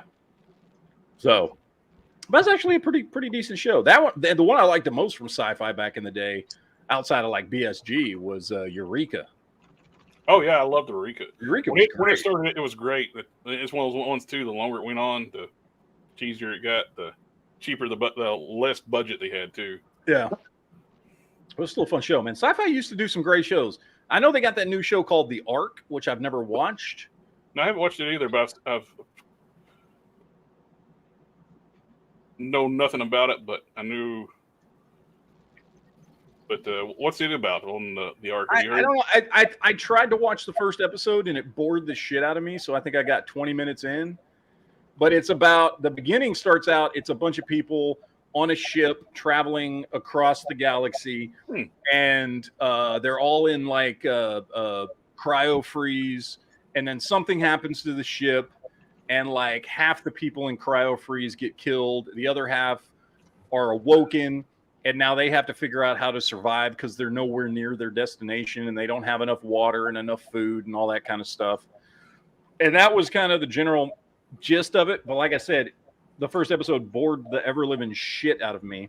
I got a funny image when you said awoken. It's like, did they all get purple hair and like? Maybe they're all woke now, but yeah, I don't know. But I tried watching that show, but it was. I watched 65. Good movie. I've heard really good things. I've heard it's a good movie. Yeah. I haven't seen it yet.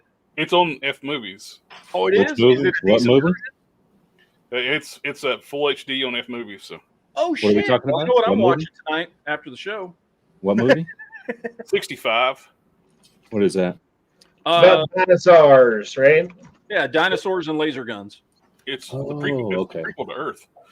I'll tell you a movie that you shouldn't. I don't know. I couldn't get through it. I got like 20, 30 minutes into it and I turned it off.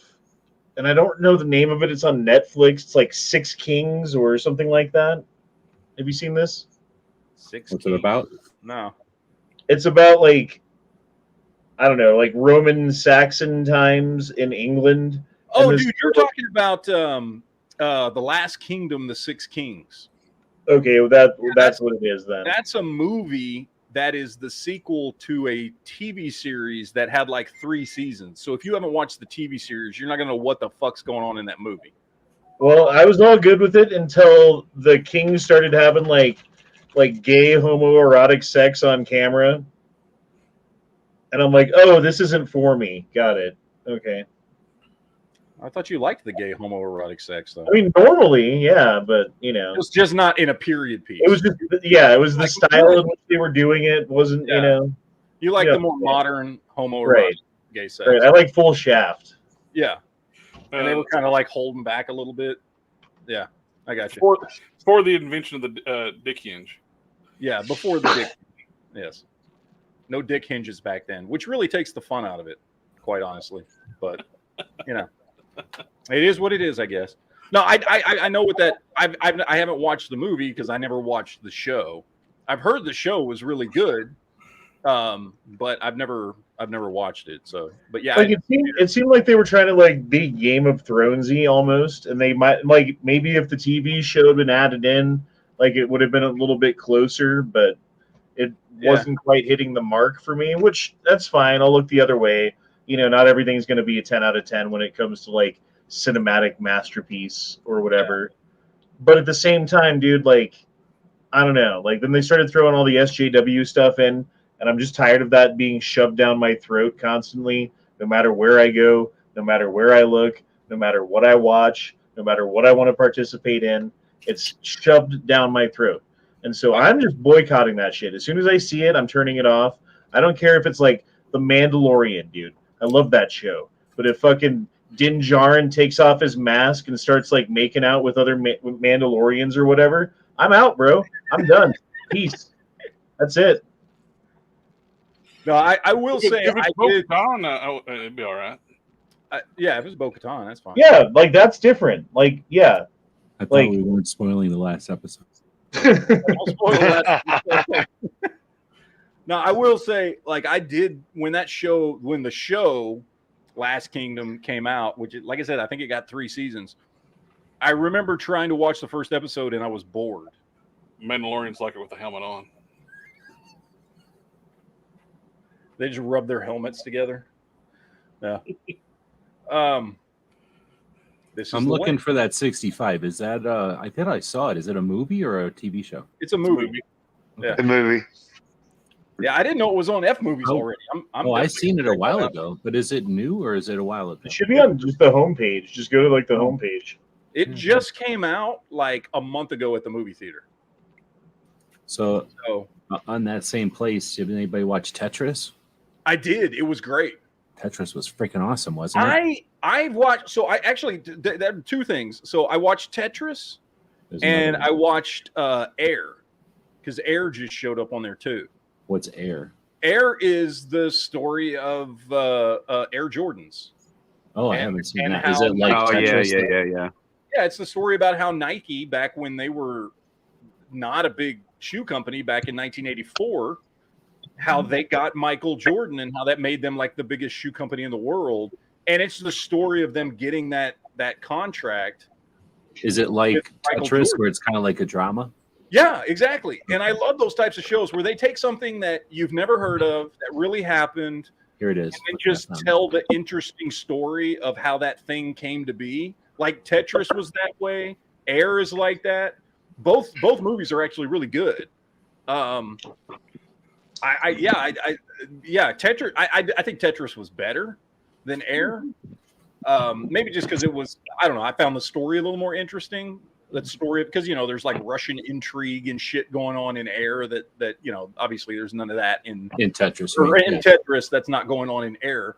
But I think Tetris was probably a little bit better of a movie. But Air was really good too. I just watched that one this morning. Well, this sounds like it might be a fun movie. I'm sure it's not like Citizen Kane, but it's called One Day as a Lion. It's got Scott Conn, Frank Grillo, J.K. Simmons. I just saw it on F Movies. What's that one called? What's it One about? Day as a Lion. I mean, what's it about? Jackie Powers will stop at nothing to prevent his son from falling into the life of crime, which his mob employer in pursuit. A chance encounter at a roadside diner charts a new path. That's what it's got. Huh. Looks like a shoot 'em up gangster type movie. J.K. Simmons wearing a cowboy hat. Do you guys like? Do you guys like with gangster that? movies? Con's son in it. Are you guys fans of gangster movies? Because I love gangster movies. Yep. You talking like the old gangsters or like? Like Casino or fucking Oh, I love Goodfellas or I don't know. Like name a gangster movie. I love that American series. Gangster. That thing was great. I just want to throw in there, if you like the Tetris one, Matt, there's one called Golden Era about the making of GoldenEye.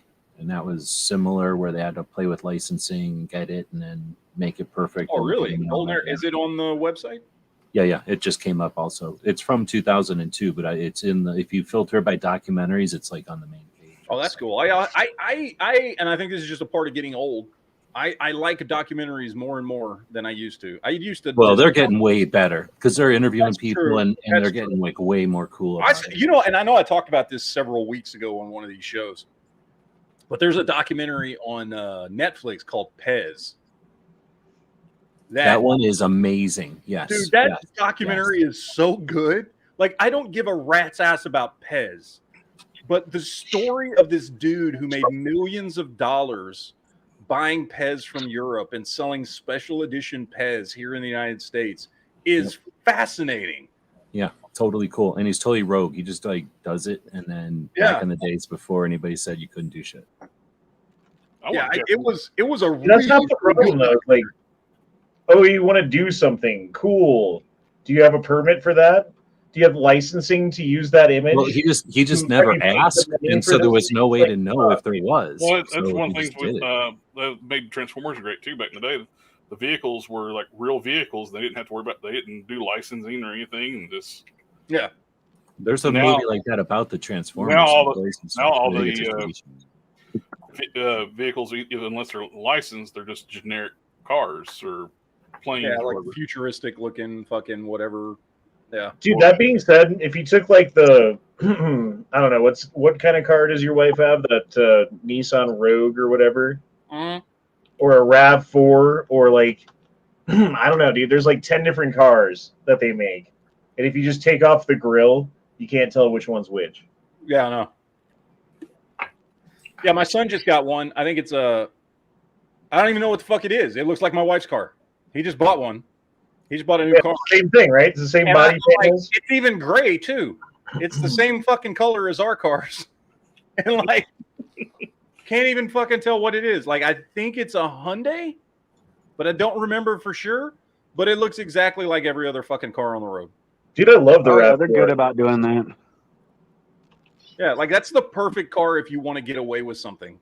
Because they're like, well, it was a small crossover SUV. Well, what kind? I don't fucking know. It looked like that one and that one and that one. One of them? And Ford's got one of those too that they all look the same. Yeah, they all look exactly the fucking same. But I remember there's somebody on YouTube that made a little funny animation with the Transformers or Optimus Prime was getting annoyed with everybody picking these alt modes. It completely stands out. It's like, I'm an F1 car. A big speech about picking something other, and Cosmo shows up. I'm a UFO. Yeah, the whole point of the Transformers was to blend in. Like, that was their point. It was to try and blend in. Which, again, if you go back and look at the original Transformers, they looked like regular vehicles. Yep. They weren't all crazy or anything. The original G1 Transformers just looked like, I mean, dude, they were driving fucking minivans. They were turning into minivans and shit. Well, you know what I mean? You did have some Lamborghini Countachs, a Lancia, like a rally car, an F1 racer with Mirage, which I got here. But yeah, I don't know. But the Datsun Zs, those are great alt modes and very popular back in the 80s. And in Japan, they used the Datsun Zs as police cars, so Prowl was actually accurate. And Constructicon's being purple. I mean, green. Construction equipment is green in Japan. Let me see. Brian in the chat says, I had a Megatron P-38, cool as hell, got stolen from my storage unit. That's really the only Transformer I want, because I don't collect Transformers, but I want a Megatron, like an original P-38 Megatron. Like, that's one I really want. Like, I want that for display. And they don't make him anymore because now it's evil to make guns, right? So now Megatron's always like a tank or a jet or something else. He's not a gun anymore. Yeah, show him this. Show him the one you got. Yep. I told you he had one. One of the last Japanese reissues. Well, this is actually for early 2000s called the TFC collection. So it's the Japanese version one. It actually fires plastic bullets. It's spring loaded. Oh, that's cool. Little tiny bullets. Yep, that's Megatron. It's modeled after the Man from U.N.C.L.E. gun. Mm-hmm. Yep, that's fucking cool. That's cool. I want one like that. working trigger and actually spring-load it. Yep. That's what I want one of those. I need one of those for my collection. They're just ridiculously expensive. Yeah, it's Neater and Skeeter's Peter. Robot mode How looks much are they? ridiculous. That's what it's gorgeous. Gun mode. I got Masterpiece Megatrons. I keep in robot mode. This is gorgeous in gun mode. Yep. How much they cost? Can you still find those? It cost you a fortune on secondary market, but you can get them. This was the early 2000s. I couldn't even remember what I paid for it. It was less than $100 because his early 2000s stuff didn't cost as much as it is now. I bet you now something like that costs like $800. Oh, I'm sure. I bet you can look it up. This version of Megatron is actually it actually comes in a sweet box. So you see one of these at a thrift shop, you buy it even if it's $15. I had another one I sold years ago when I paid for graduate school. Is a reissue of the original G1 style box Megatron, but this one came in this really cool collector box. They were like books. You could put them like a numbered series. This is number 6, and you get all the accessories in the box. Well, Oh yeah. So How hard would it be to make a replica of that with using a real P-38? Well, the scope would be the hardest part. Mounting a scope on top. And then, of course, if you're using a real P-38, you can't put the stock on there. I mean, legally, anyway. Right.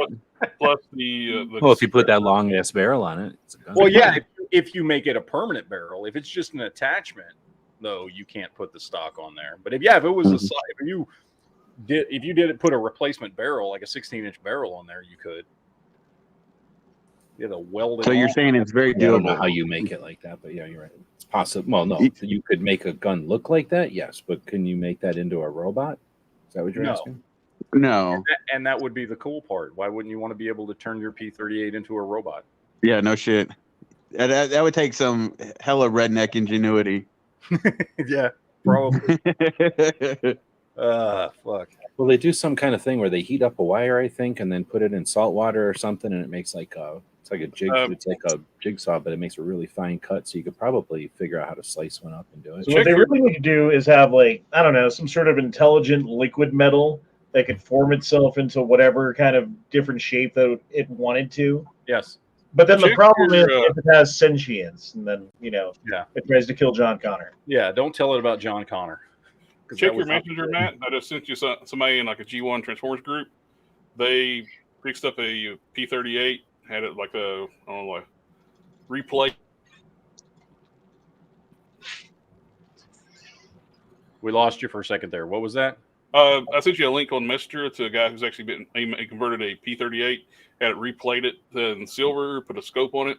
They don't have the barrel and the stock on it, but well, that's cool. It's a functioning P-38. He's actually firing it with the scope on it. Huh. Let's see. You need to put the barrel and stock on it so it'll look just like that. But when you're a little kid, this thing was awesome. Like it's coarsely, undersized as an adult, but oh yeah, for sure. But still, that's fucking Neater and Skeeter's Peter.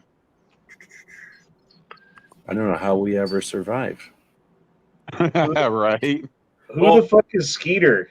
Only the Japanese one actually fired the plastic bullets. I said neater than a Skeeter's Peter. What's a Skeeter?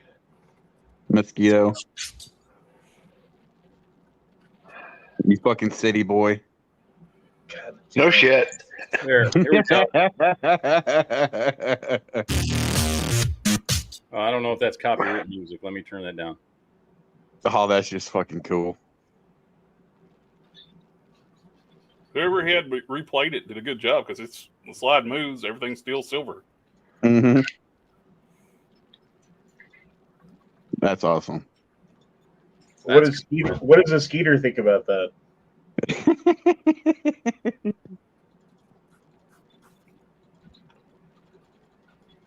That's cool. I want one of those. Yeah, no shit. Oh, look, it jammed. It jammed. Look. Yeah. That Yeah. bullet. Figure feet. You just got jammed. It jammed. It's got- Megatron jammed. Yeah. Yeah, you can see that. Watch. It feeds that bullet in, and then it. Oh, Dink. clink. Yep. But who wouldn't want one of those? That's fucking That awesome. would be cool. That'd Is be that just like is that engraved, the Megatron I think it's just a decal on it. decal? You can get those at I couldn't tell. There's a website called Toy Hacks. And Oh, yeah. they make all kinds of decals. Yeah. All right, so I got another thing I want to talk about. I watched the Super Mario Brothers movie. How was it? That's too bad So- for you. I watched this thing because it's supposed to be like the greatest movie. Nah, it's not. Mhm. Anyway, it's just making a lot of money. I don't know anybody who's calling it the greatest movie ever. And I gotta say, it was a lot of fun. Ugh. It was a pretty solid movie. Like, it's not like, as far as the animated movies go, like, it's not as good as, like, I don't know, Up or some of these really, really good like Pixar movies or anything like that.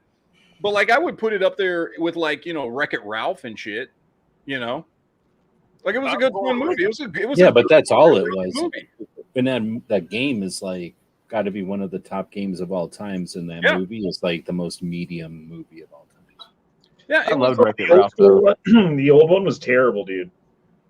Oh yeah, that With movie John Leguizamo and Oh, I forgot that one. 92, I think, when that movie came out. It was just awful. now, did you find it to be inclusive enough, Matt, for you? What? The I new didn't even movie. learn. I don't feel like I learned a lesson until like there 5 was- or 6 there minutes was- in. There was no inclusivity. All the human characters were white and straight. Well, that's 2 strikes right there. What's the third? So I don't know if They that's didn't have Chris Pratt in it. yeah. He plays Mario. Yeah. Yeah. No, it was a lot of fun. Like, it wasn't the best movie around or anything. Like, it was an animated Mario Brothers movie. So like, there was nothing like phenomenal about it or anything, but it was like a good fun movie. It was a very good video adaptation. Like, it was like a spot on Mario Brothers video game adaptation. And so it was a lot of fun, man. And it's on the website. Granted, it's not in the best version, but it's in a pretty good version. Like, more than good enough to watch. Like, So it's Cam. yeah, but it's like done well. Like, people weren't moving the camera or like walking in front of it or any of that shit. You know what I mean? So it was more than good enough to watch. I didn't feel like, fuck. You know what I mean? Like, I watched it and it was fine. But yeah, it was pretty good, man. Like, I enjoyed it. I mean, I'm glad I didn't go to the movies to see it. You know what I mean? Yeah. It wasn't like great, but like, was it a good Mario movie? Good fun, animated Mario movie? Yeah, it was pretty good. So if you like Mario Brothers, I got if you 15 got minutes fond in and memories I like shut it me off. of playing Mario Brothers, it was a good movie. Like, I never played the game. it's got all the little scenes where like sometimes it'll cut to like a side shot of Mario and Luigi running and jumping and shit through stuff, kind of give that effect of like playing an old school Mario Brothers game. And it's good. And then in the end, Mario and Luigi kick Bowser's ass. Spoiler alert, but fuck. What did you expect was going to happen? It's a Mario Brothers game. Right.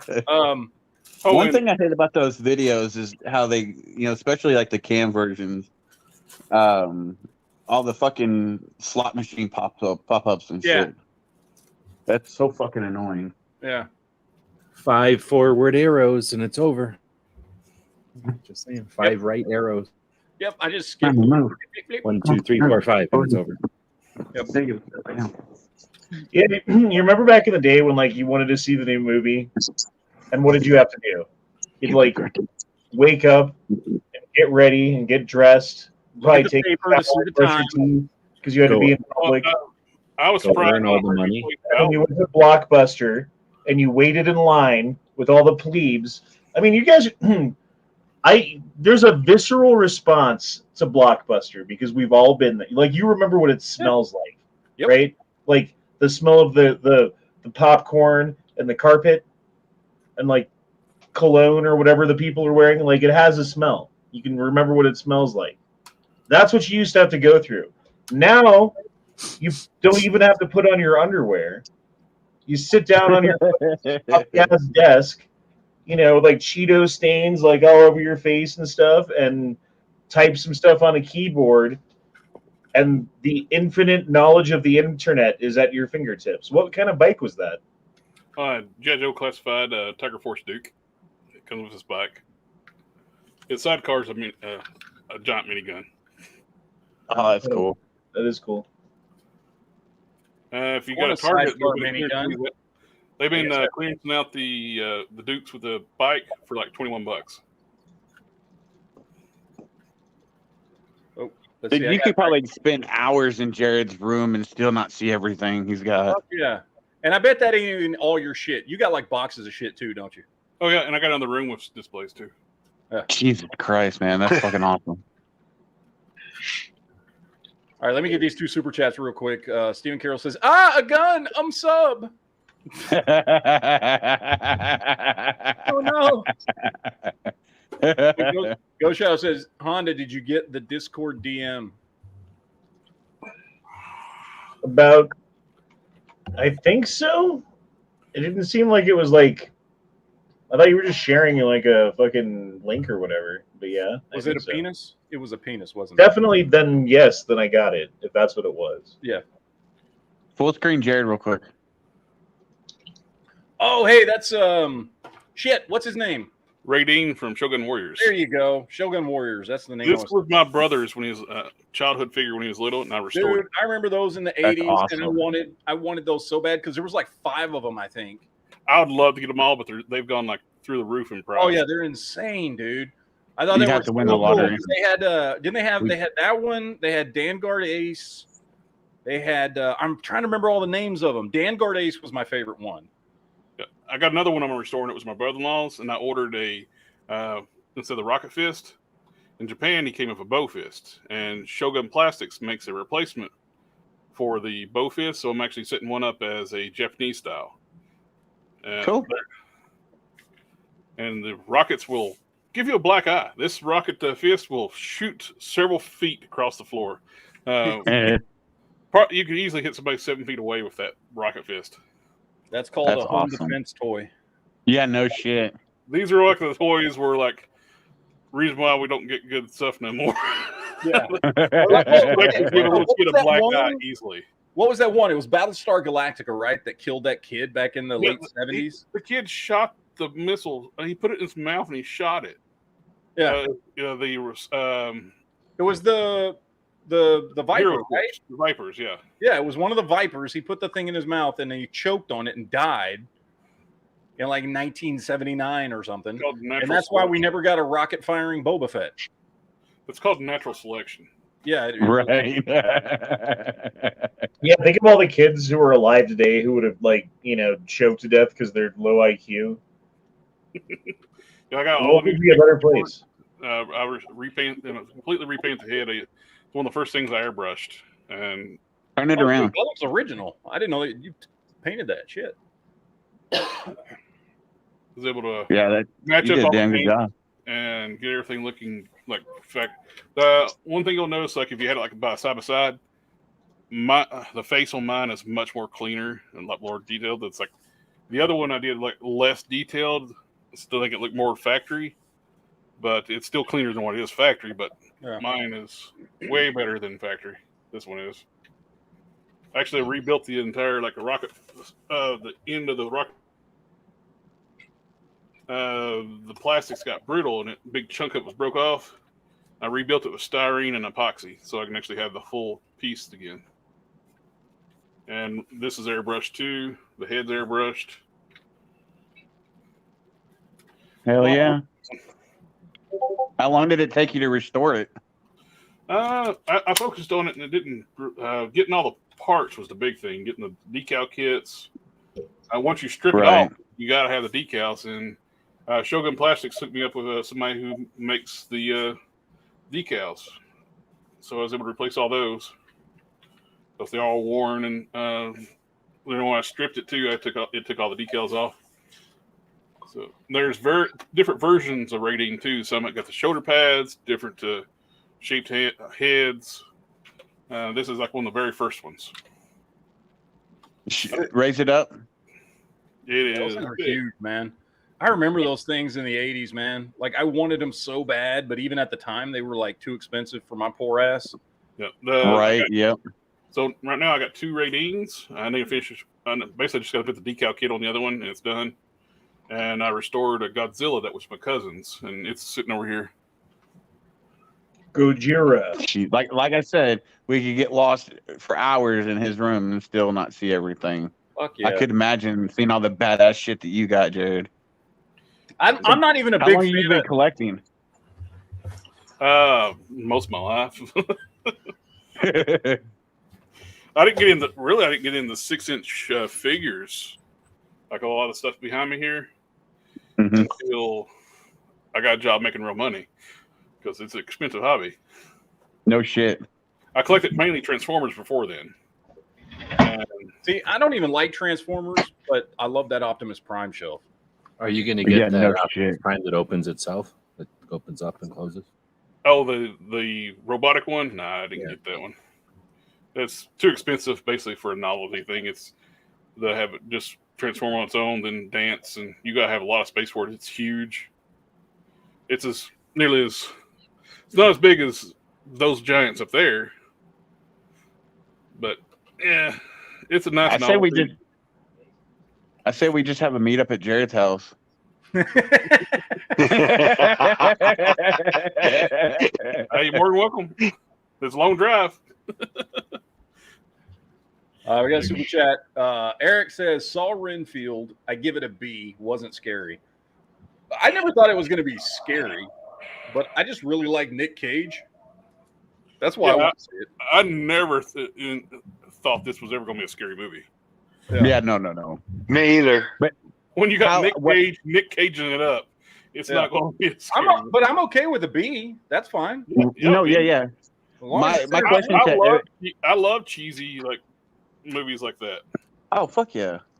My question to Eric would be, how good of a job did Nicolas Cage do in it? Was it over the top, or was it, a good performance? Because some of the things I've seen, it just looked like he went way over the top with some of it. You know what I mean? I was gonna say it's probably Nick Cage being a Nick Cage vampire. So yeah. See, a B sounds good. A lot of like horror genre comedy things end up being just a flop. It just fall flat. Remember when Yankee called me Renfield?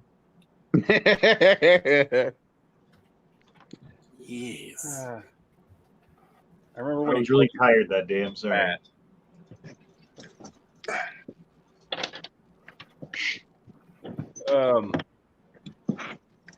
I don't know where I was going with that. Oh, what you got, Tim? Oh, there it is. Shuri Black. Oh, the Catwoman? No, that's Black Panther. Black Panther. Yeah, That's Black Panther. Pretty good. Yeah, Shuri is Black Panther from Wakanda Forever. That was a good figure. It is a pretty cool figure. Her diaphragm joint's a little loose, but Wait, do that again? She was twerking.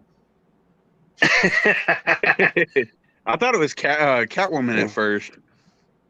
Yeah, that's Wakanda. But yeah, she's a little loose in the middle. Little loose in the goosey. Wakanda temporarily. Wait, I mean forever. Little loose in the middle. And I got a go on Kate Bishop. I got a that's a great Clint Barton. Yeah, it is really cool. He is really sturdy. You like him sturdy? Yes. the men's got to be sturdy and the women's got to be loose. Gotcha.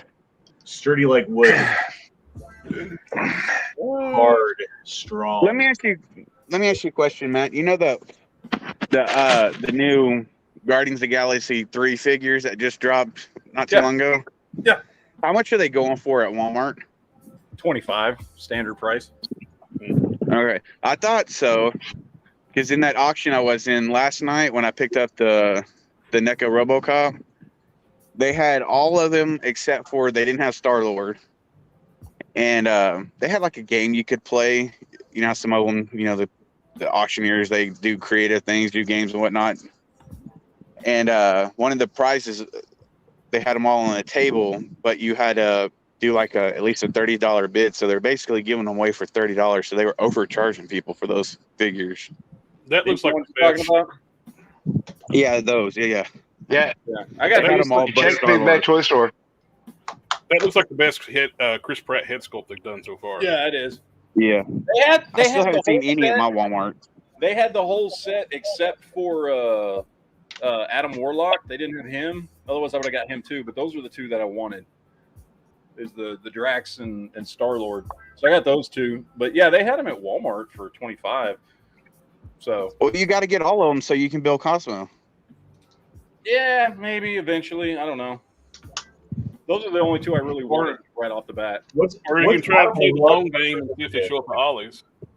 So you can play I the long could game. have got more, but as Honda's well aware, I can only get two at a time. I spent $110 at Ollie's yesterday on buying stuff that probably would have cost me $300 if I bought it new. I heard Ollie's been getting some good stuff. The reissue Black Panther wave they did right before they released the new figures. They had everyone there, like with the new paint decos. They was that the Walmart exclusive Infinity War Captain America. They had a bunch of those. They had Star Wars Black Series. I picked up a Palpatine on the retro card. They had Forrest Whitaker character from Rogue One that was there for $10. Palpatine was $10. They had a bunch of Fortnite figures for like $6 a piece.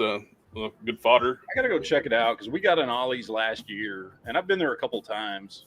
Oh, that's a store? I thought you were talking about an online website or something. No, it's a store. Yeah, I think I've been a couple times. I picked up some stuff.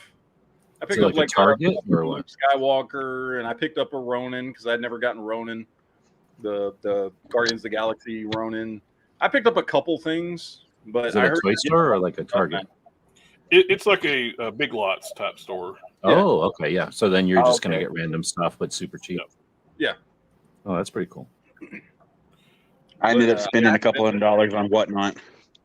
I sent you a picture of like some of the stuff I found just on. Is that the kind of stuff like if you go to one of those stores and you find something, you might be the only one with that stuff at that store, like because all the other stores didn't get it, kind of thing? Yeah, like not all the Ollie's get everything because where my friend Brian lives, his Ollie's gets tons of Motu stuff. Mine has nothing. And some of the Ollie's too is getting the the first wave of Disney Plus figures with the White Vision and Scarlet Witch.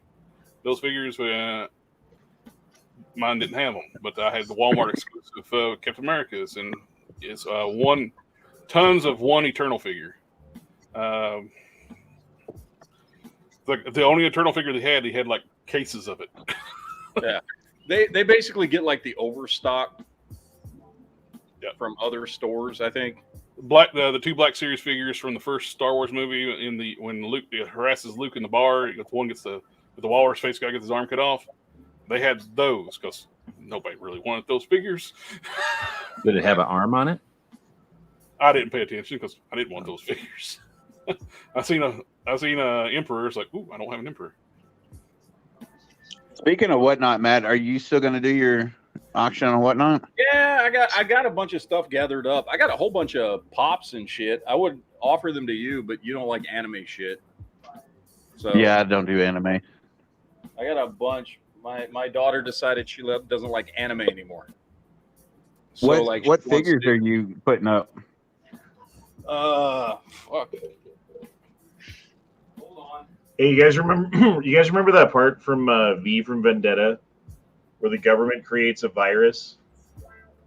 Yes. Yep. Mm-hmm. I saw that movie a couple months ago. First time I watched it in a couple years. Is there a figure of that dude? I'm sure I bet there probably is. Yeah. The Guy Fawkes figure? I wouldn't. Mm-hmm. There might be. Don't give me a line, though.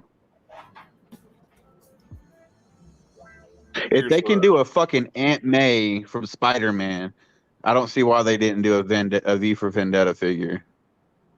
Well, they did make the Aunt May that everybody wants. The hot Aunt May. Yeah. Okay, this is what I've got now as like stock to sell. So I got a bunch of One Piece stuff. I picked those up. I never ever looked at them yet. I got these. I'm not into Oh yeah, One those. Piece, so I don't. No, but they'll sell. These were my daughters who now decided she's not into anime anymore.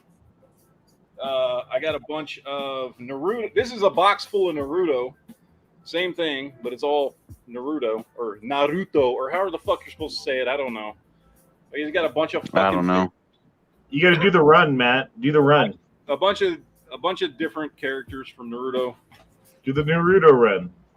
And then a whole bunch of some of which are like store exclusives, and a couple of which I paid decent chunks of money because she wanted them at the time.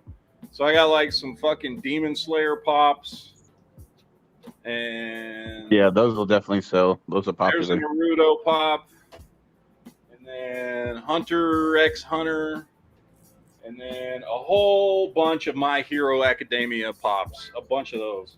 Why did she suddenly turn against anime? I don't know. What's up with this? I'm not into Why is she anime. against money when she sells on eBay herself? Yeah, she's into other shit now. She was into anime for like 2.5 years, and now she's not into anime anymore. And so she's like, "Well, here you can sell them or something." She's like, "Put them on eBay because I don't want them anymore." Because like I bought them all, I paid for all of it. Mhm. So- Is this the one with the drum set? Oh yeah, she plays the drums every day. Okay, well then fuck it. Yeah, sell that shit. Get your Yeah, get your yeah. drum money back, bro. She gives way more of a shit about the drums than she does this stuff. Get This your stuff, drum like money. she just had a shelf in her room where she puts this stuff up. She doesn't open it or do anything with it. You know what I mean? So this stuff's all still new in the box. None of it's ever been opened. So Do you have them all in pot protectors? So I don't- no, only the ones that like this. There's a couple of them that came in pop protectors. Mm-hmm. I haven't most seen of Shank, the Wave 2 Shanks yet from that One Piece. Yeah, I don't know what the fuck. I honestly don't. I don't watch any of these shows. I don't know what any of these characters are. One Piece is one Yeah. show I'll get in the mood to watch it for a little while, then I get burned out on it, then I'll come back. You can pick up the show easily because That dude. Yep. Yeah. I feel like Matt, you don't have quite enough toys. No, I don't. Yeah, I don't even know what No. all's in Naruto shit. I don't know who Miyamoto is. yeah, What happens when Never you need enough a- toys. Does I it think get dust that- in your room? Do you have to like take all those fucking Miyamoto is toys down? Naruto's dad. Suzuki? I don't fucking know. Sasuke. Like, what Sake, if there was going to be a tornado? Which one do you come in there and save? Gaara? Great, great. Like the house is on fire. What Is that shelf do you Gaara? grab? There's classic Naruto. Yeah. And He then has a system where it just floods the room. there's Uzumaki Naruto. I don't know what the fuck that is. Well, we're not going to know. What are you showing us for? We don't know what any of these things are. Hatake Kakashi. Oh, I know what that one is. Oh yeah, that's my favorite one. Yeah, that's the best one. Now he's actually the one that looks the coolest because he looked like a fucking ninja. Yeah. Yeah. Jose It's like a Morgan's peaceful like protester. that first one's Naruto's He's, dad. he's Antifa. He's the ancient. Yeah, I don't know. I don't know any of these fucking characters. I don't know anything. Like these are just all My Hero Academia, and I don't know any of these fucking characters. I don't know who the fuck that is. Black smoke, This dude, for some reason, has hands all over his face. handy. I think this is one of the ones I paid more money for because she really wanted He's it. the main Yep. villain of the show. Okay, I have an actual question though, Matt. This chick, Malcolm. I don't know who the fuck that is. Toga? Massive. Matt, I Yeah, have an actual. Toga. She looks like she belongs in Mad Max. Yeah. She can turn into other people by drinking their blood.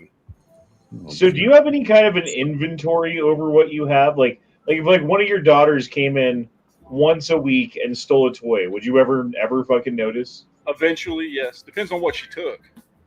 My shit, yes. She could take this shit. I wouldn't fucking know. Take the stuff behind me. I know what there is. I know what's there. He just comes home from work one day and he's like, Tamaki? I don't know who the fuck. my Iron Man's is missing. Who is Look Ejiro? like she- Dude got a fucked up face. His powers is to harden his racist. skin, and that's his powered up mode. Do those dudes ever get dusty behind you? Yeah, all the time. And Do you then like go through and dust I them off? know Constantly this dude, picking them off the shelf and rubbing them. I know this dude just because I see him all the time in toy shops and shit. The superhero looking dude with a cape and shit. Like again, all shit I bought for my daughter because she was so in love with all this shit. His power, he phases through stuff, and it's like not really good power because he can't hardly control it.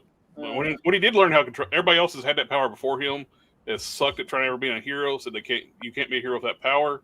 But he actually became a hero by learning how to master the power better. Because plus two, I don't know. power two, unless he's wearing a superhero costume, when he uses his power, he gets naked because he phases out of his clothes. Yeah. Well, it seems to me as soon as you phase, wouldn't gravity just take you into the earth and then you're just like inside of rock? And if That's you what he phase does. out, you're dead. That's what he does, and he's learned how to use his powers by when it starts falling through the earth. When he starts to reharden back up, it shoots him out like a rocket, and he's learned to take advantage. Sounds like of a the power porno. Like you phase and you start to fall into the ground, and then you're like 8 foot down. There's nothing you can do because you're under the ground. Yeah, it's like Falling into the lava, and then you're just phased out in the lava for the rest of the time. it's like the lightsaber that you drop exactly down. You can never get it. Oh shit! And it falls down its own hole. I don't know. That kind of If sounds like a anybody bad out there porno. likes- You could anybody take a out there magnet likes on a anime, string. let me know because I have a ton of this shit and I don't give a fuck about anime. Are you going to make any money on the whatnot? Because everything over there sells for like $2. I have no idea. No, there's the fucking anime is popular on whatnot. So So they'll put like a reasonable price on there. Yeah, Jose, Yeah. like check out his Matt's auction on Whatnot. You might be able to get those for a decent price. yep. I don't know. All I know is this is about $400 worth of shit, and I'm probably not going to get that out of it. So this was like Well, that would actually be $400. pretty interesting because you This is might like if there's a couple of- $400 worth of like birthday and Christmas presents and shit for my daughter over the course of like 2 or 3 years that I bought for her, and now she doesn't want it. But there's going to be some that are worth nothing, but some of them are going to be worth more. So I Yeah, wouldn't so, be I surprised know some of them are if you worth got- more because I paid more for them. Yeah, the guy with the hand, Shigaraki. I bet that's still. Oh no, pretty but I good. mean some have gone up in value. Yeah. Is what I'm saying. So Yeah, no, like, he's well, one of most the of them ones- probably went down. He's one of the ones I think I paid $35 for him. What do they I normally cost? Like Those 10? dads get to recoup money from their child's birthday presents. Man, Yeah. his power It's is. like, this is for your birthday. Never open it because we're selling Lucky it. that you're getting anything back from them. Is what I'm just glad she didn't open it. She doesn't want Right. to open any of her shit. Yeah, because she could have trashed that shit. Yeah, she she could could have have lost it. completely fucked Could it have up. brought it over to her friend's house and never seen it again. You know what I mean? Like, that Shigaraki would be fine. It's her shit that you bought her. You know, like it's not like you'd be like, "Oh, you lost the shit that I bought for you. How did? Oh, I'm never buying stuff for you again." Like, no, it just makes me a shitty dad. Yeah, she just kept it all perfectly preserved. Shigaraki's power though is very disturbing. It's called decay. And he basically can turn a human being to dust. Also, be careful because you're gonna sell something back right now, like one of those like Funko Pops for like $5 or whatever you get for it. Yeah. But in 25 Yeah. years, that same Funko Pop in exactly the condition that you have it in your hand right now will be worth like retirement. And if you had just hung on to that one, if No, you had just known, No, that implies we still have an economy by the time I'm ready to retire, and we won't. So Yep. well, no, it's just gonna be like Funko Pop dollars or whatever it is in the future. You know what I mean? this Like one that's, is, that's won't actually, you're holding the future currency in your hand right now. there you go. It's no longer going to be dollars. It's going to be Funko Pops. Jared, have you ever heard of Galactic Toys Collectibles? Yes. No. This is Yes, a I have. Galactic Toys Collectibles exclusive. I think that's why I paid $35 for it. I don't know. I'm pretty sure you won't get all your money back, but you'll get close to it. And we'll see. She had fun with them as like decoration in her room for like 2 or 3 years. So, you know, it doesn't bother me. It's just like, you know, I mean, at least she kept them in good condition. And she straight up told me, like, I'm redecorating my room, and I just really don't like anime anymore. I was like, what? Since when? She's like, I just don't like anime anymore. I don't watch this stuff anymore. She's like, do you want it? You can sell it on your eBay. She's like, because I don't want it anymore. I want to take it out of my room because she wants to put up new shit. And I'm like, okay, well, sure, why not? So Why'd she give it to you and not her mom? She's already sold stuff. I'm the one that right? sells shit on eBay. Oh, I thought that was your mom or your wife. Well, I mean, she does too, but I'm the one that sells toys on eBay. Oh, okay. You know what toy that I saw this last Christmas that I wanted for myself, but I don't buy myself stuff, so I didn't buy it. Those Harry Potter wands that actually shoot fire. Oh yeah, those are fucking cool. I've got a You put little pieces of paper in there. Yeah, you put this like little combustible, I don't know what kind of, it's like a special kind of paper. You roll a little bit up and you put it in the tip of the wand. And then it's got a button that you press that you hold down. So you roll that it like heats up the chamber that paper sits in. And once it gets hot, it like shoots out of there like this little fucking, like, I don't know. It's not like a flamethrower. It's like a spell. It's like you cast a spell. What if you accidentally put a joint in there? Will it shoot it out to somebody else lit? I'm sure someone's figured some shit out, man. Like they turned that into a vaporizer. Yeah, no shit. But they're cool. I really want one, and they're like $60. They're not crazy. Yeah. That's not even like a lightsaber. Is it cheaper?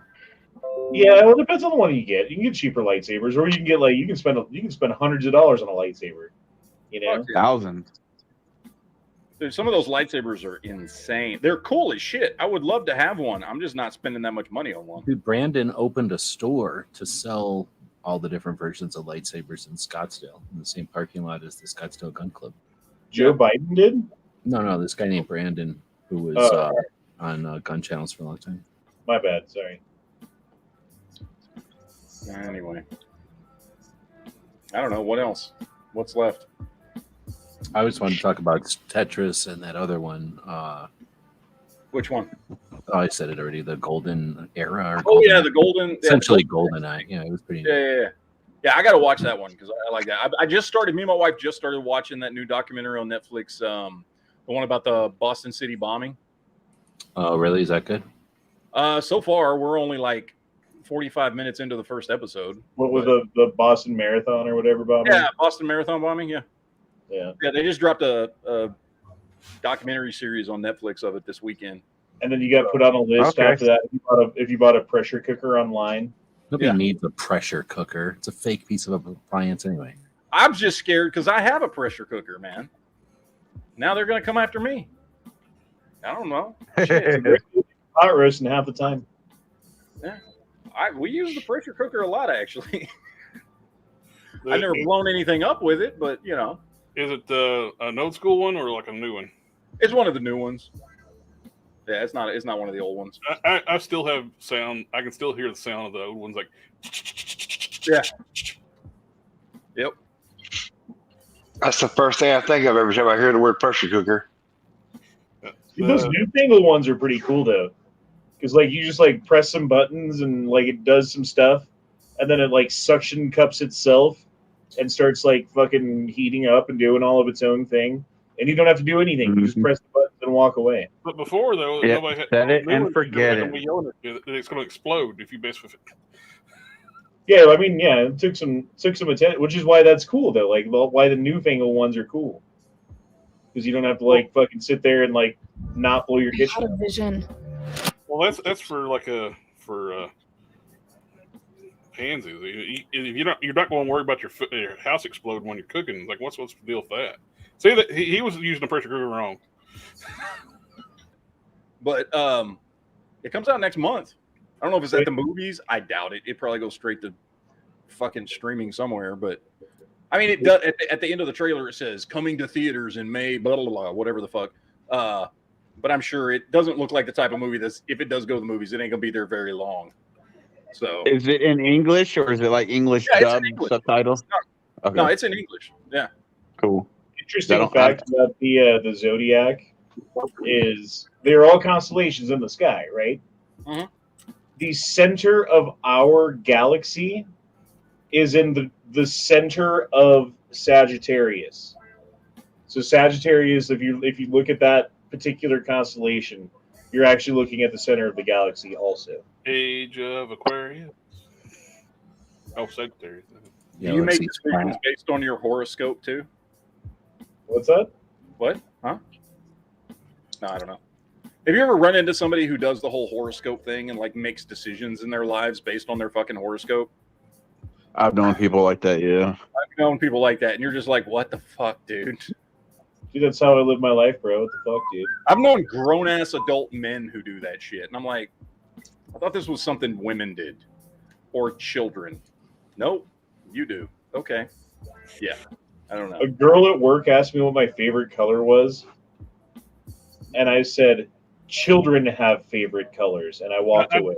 I have... My kids ask me that. My kids will ask me that. Like, my 9-year-old's asked me that before, right?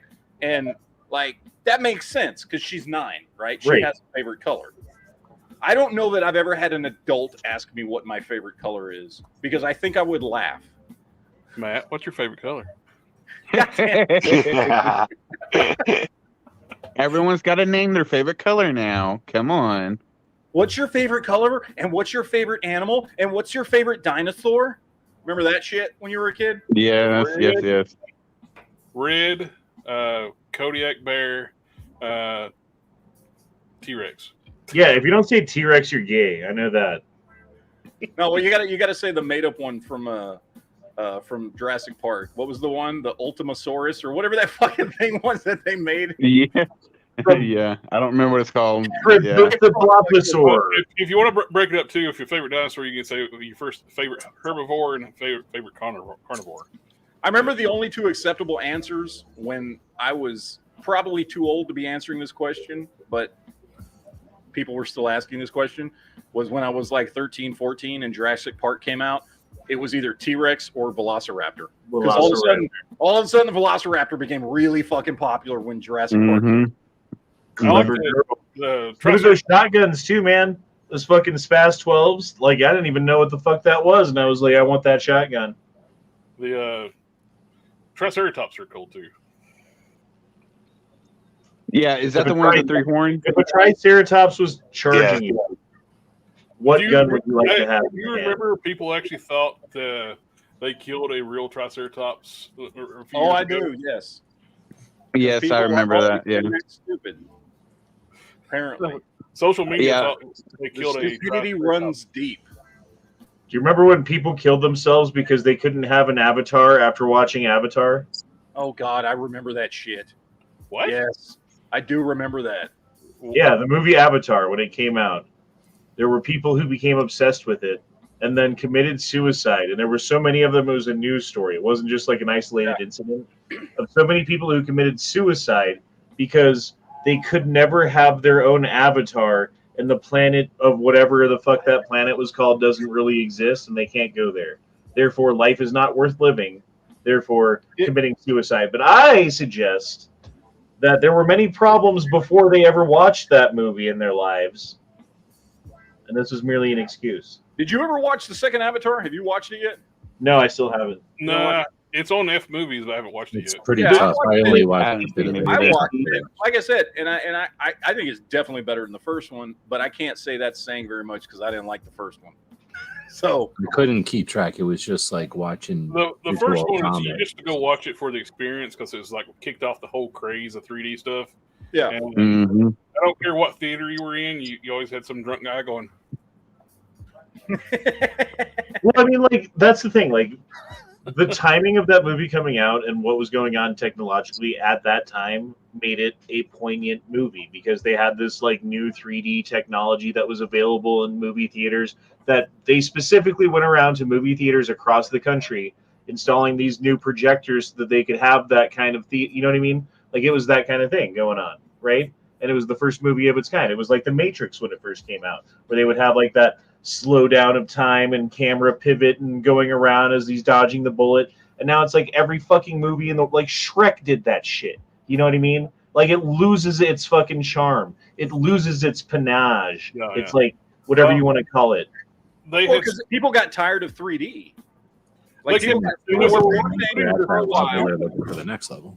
And they And were then just doing stupid shit for the movies just so they can say it's 3D. Like, completely takes you out of the movie. Like when they do so they can have like something fly at the screen. Yeah. Now, I saw Have a you seen handful those of 3D 3D billboards? movies, and they most of them were not good. Like the only decent movie I saw in 3D, and I only saw it in 3D once, and that's because I was trying to get tickets opening weekend, and I couldn't get anything but the 3D tickets for the day I wanted to go, and that was the first Avengers movie.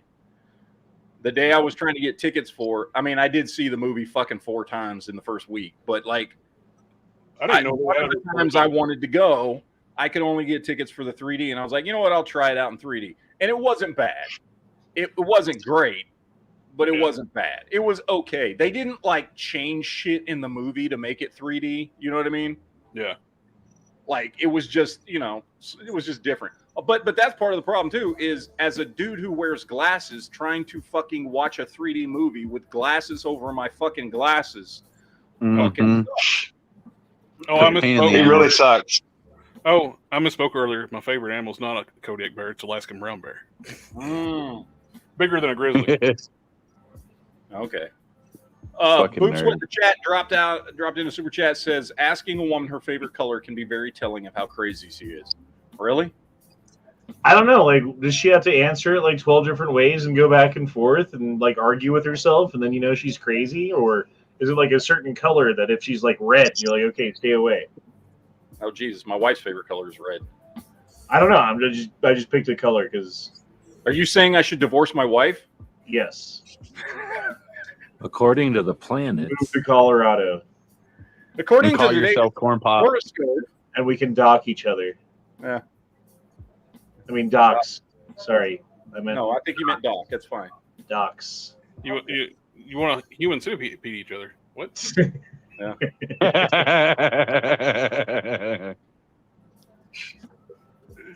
They're gonna be selling each other's chat worn shirts. Yeah. Yes.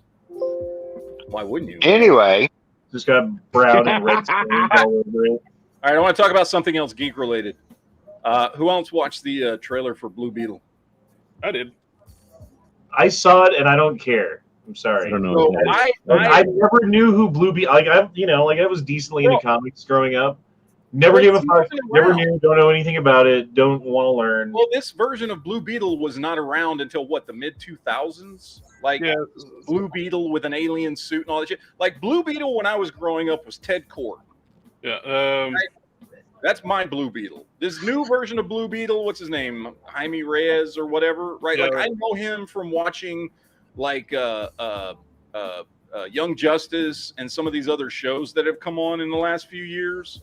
And he seems like a decent character, but I don't really have any attachment to him in any way, shape, or form, right? But that being said, I thought the trailer was good. Like it looked like a fun movie, about a kid who gets superpowers or whatever, which is essentially what Blue Beetle is. I don't know if this is a movie I'm going to go see at the movies or not. Probably not.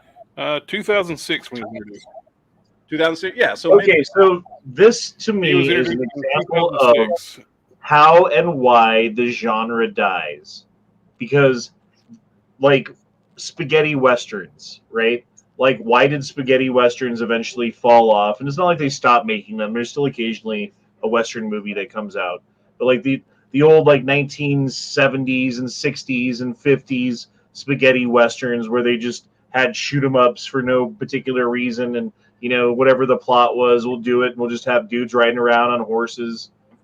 Like, that's the same shit that they're doing to fucking comic book movies, because they're just picking stuff out and they're slapping it against the wall and they're seeing what sells and they don't really care, and they're going to make the next one whether this one does good or not anyway. You know what I mean? Well, we've gotten to a point now, because I was talking about this earlier before you showed up, like, because we were talking about that new Marvel's trailer, right? Like, this is probably going to be this. I mean, this will be the first Marvel movie I'm not going to go see at the movies. I am a hardcore fucking comic fan. I see all comic movies at the fucking movies, usually open weekend, right? And I see that Marvel's trailer, nothing there for me. Which one? Right? Like, I'll watch it when it's free somewhere. And I see Blue Beetle. Now, I will say the Blue Beetle trailer definitely looked better than the fucking Marvels trailer. Like, it seemed more interesting, right? But ultimately, it's a character I don't know. I don't really have a stake in. I've never read about him in the comics or anything like that, you know. So I'm probably, I mean, there's a chance I might go to the movies to see it, but probably at this point, I have no plans to go to the movies to see it. And I think that's what you're talking about, because once they just oversaturate the market with movies that, I mean, some are going to be good and some are not, right? But when you've gone from, you know, the days of the Iron Man movies, the Avengers movies, the Captain America's movies, right? Of where everything that was coming out was fucking great. And now it's a 50-50 shot. It might suck, right? Then you get people like me, who is a hardcore comic nerd, who loves superhero movies. And even I'm going, some of these movies, I'm not gonna, you know, like. And that's how the genre dies, is because the studios. And here's why they keep making these movies, dude, is because they're very simple storylines to understand, meaning they play well on the international market. It's not just United States that they're selling to. They're selling to China. They're selling to Korea, wherever. You know what I mean? Like anyone that they can speak the language to, they can sell it there. And if it's an easy to understand storyline of good guy, bad guy, like cape and suit, you know who's who, like fucking simple to fucking translate, perfect. That we can make 10 times the money that way, versus making what's good doesn't always translate very well. And what they're doing, Jamie's actually a good character in the comics. At least I feel like what they're doing is trying to do what comic books do, and not realizing there's a very clear difference between the two mediums, right? Like, comic books come out once a month, and you can tell either a whole story or a part of a story. And even if it's not that good, it's okay, because next issue can be better. And also, you spent like $1.50 on that comic, and if it wasn't great, it wasn't a big deal, right? You bought it with a stack of other comics that you picked up that week, and it's not a big deal. And that doesn't mean you don't like the character anymore or anything like that.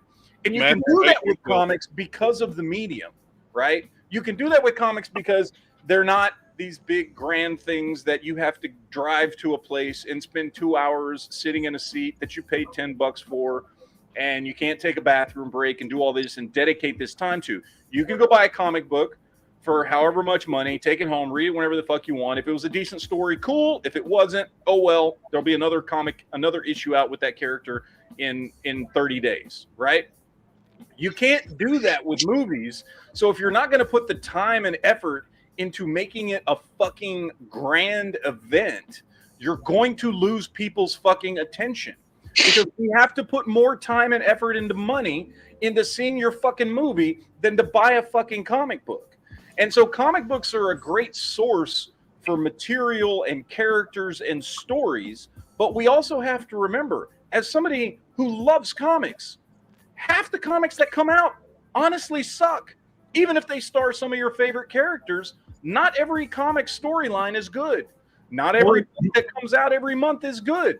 And if you're just going to shotgun shit out there, like, you can't do it in a medium where you're only putting out one movie about this character every few years. If it's not fucking good, people are going to walk away. And when you do that enough times to a genre, like they did with spaghetti westerns and like they're doing with comic book movies, you're going to kill the genre. Comic books survive, barely by the way, but they survive because they're of a specific medium that is, it's much easier for them to handle those rough spots and continue moving on and bring new artists in, or bring, you know, the cost of changing a storyline, changing a comic book artist or a writer or whatever is nowhere near the cost of redirecting an entire movie franchise. So what's Blue Beetle doing? Blue Beetle is killing it. I just watched the trailer. It looked pretty good. Yeah, like I said, I thought the trailer looked good too.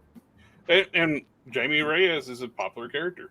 Yeah, I thought the trailer looked good too. I hope it's a good movie. He's not like one of these ones that just been around for a few years. He's been around since 2006. Yeah, he's been around for almost 20 years. And I what hope about it's good. And I do want of to see it. But the point is, when you get somebody like me who's even like, I don't know if I'll see it at the movies. That's not. Well, they're not making movies genre. for old dudes anymore. They're making movies for the kids that pay to go to movie theaters, right? Because they're on dates and they're they're kids and they got nothing else to do, and they're going to the movie theater. Dude, I when's the don't last time care you went what to a a movie theater? 40-some-year-old white guy has to say about a. I'm just saying, when's the last time you went to a movie theater? Because it's not a bunch of kids going to these comic book No, movies. I don't know. No, I haven't. Yeah, I was going to say, if you want to make money today, the way that you do it is not by targeting kids who don't have any money. It's No, the dudes kids like do have me. the money. Why do you think the toy industry targets dudes like me? Yeah. They're true. not targeting kids anymore. Right. Or cartoons these days aren't for kids for the most part. Yeah. These movies are not targeting fucking 16-year-old kids who like comic books. Neither are the Right, comic so books, then- by the way. Comic books now cater to a much older audience. Dude, and So the then other, what the other about mistake the that they angle? Okay. What about Well, the angle that right they're making now, Marvel movies and to DC is be? catering to an audience that don't buy comics, so they're failing. Yeah. Right. They've Right. always had that like dilemma, right? Like the people that know and the people that care and the people who could care less. But what about the angle from they're making movies to be video games? Is that just gone now? I mean, video games to be movies. Like No, the when other they way around, take 'cause a I thought video video game and games- make it into a movie because they've done But that. the video quite a bit. games are way bigger, so now it's they make movies to help soup up a video game. Sometimes, I guess. Well, video I games don't know. video games are now as big of an industry as movies. Bigger. Bigger, actually, yeah.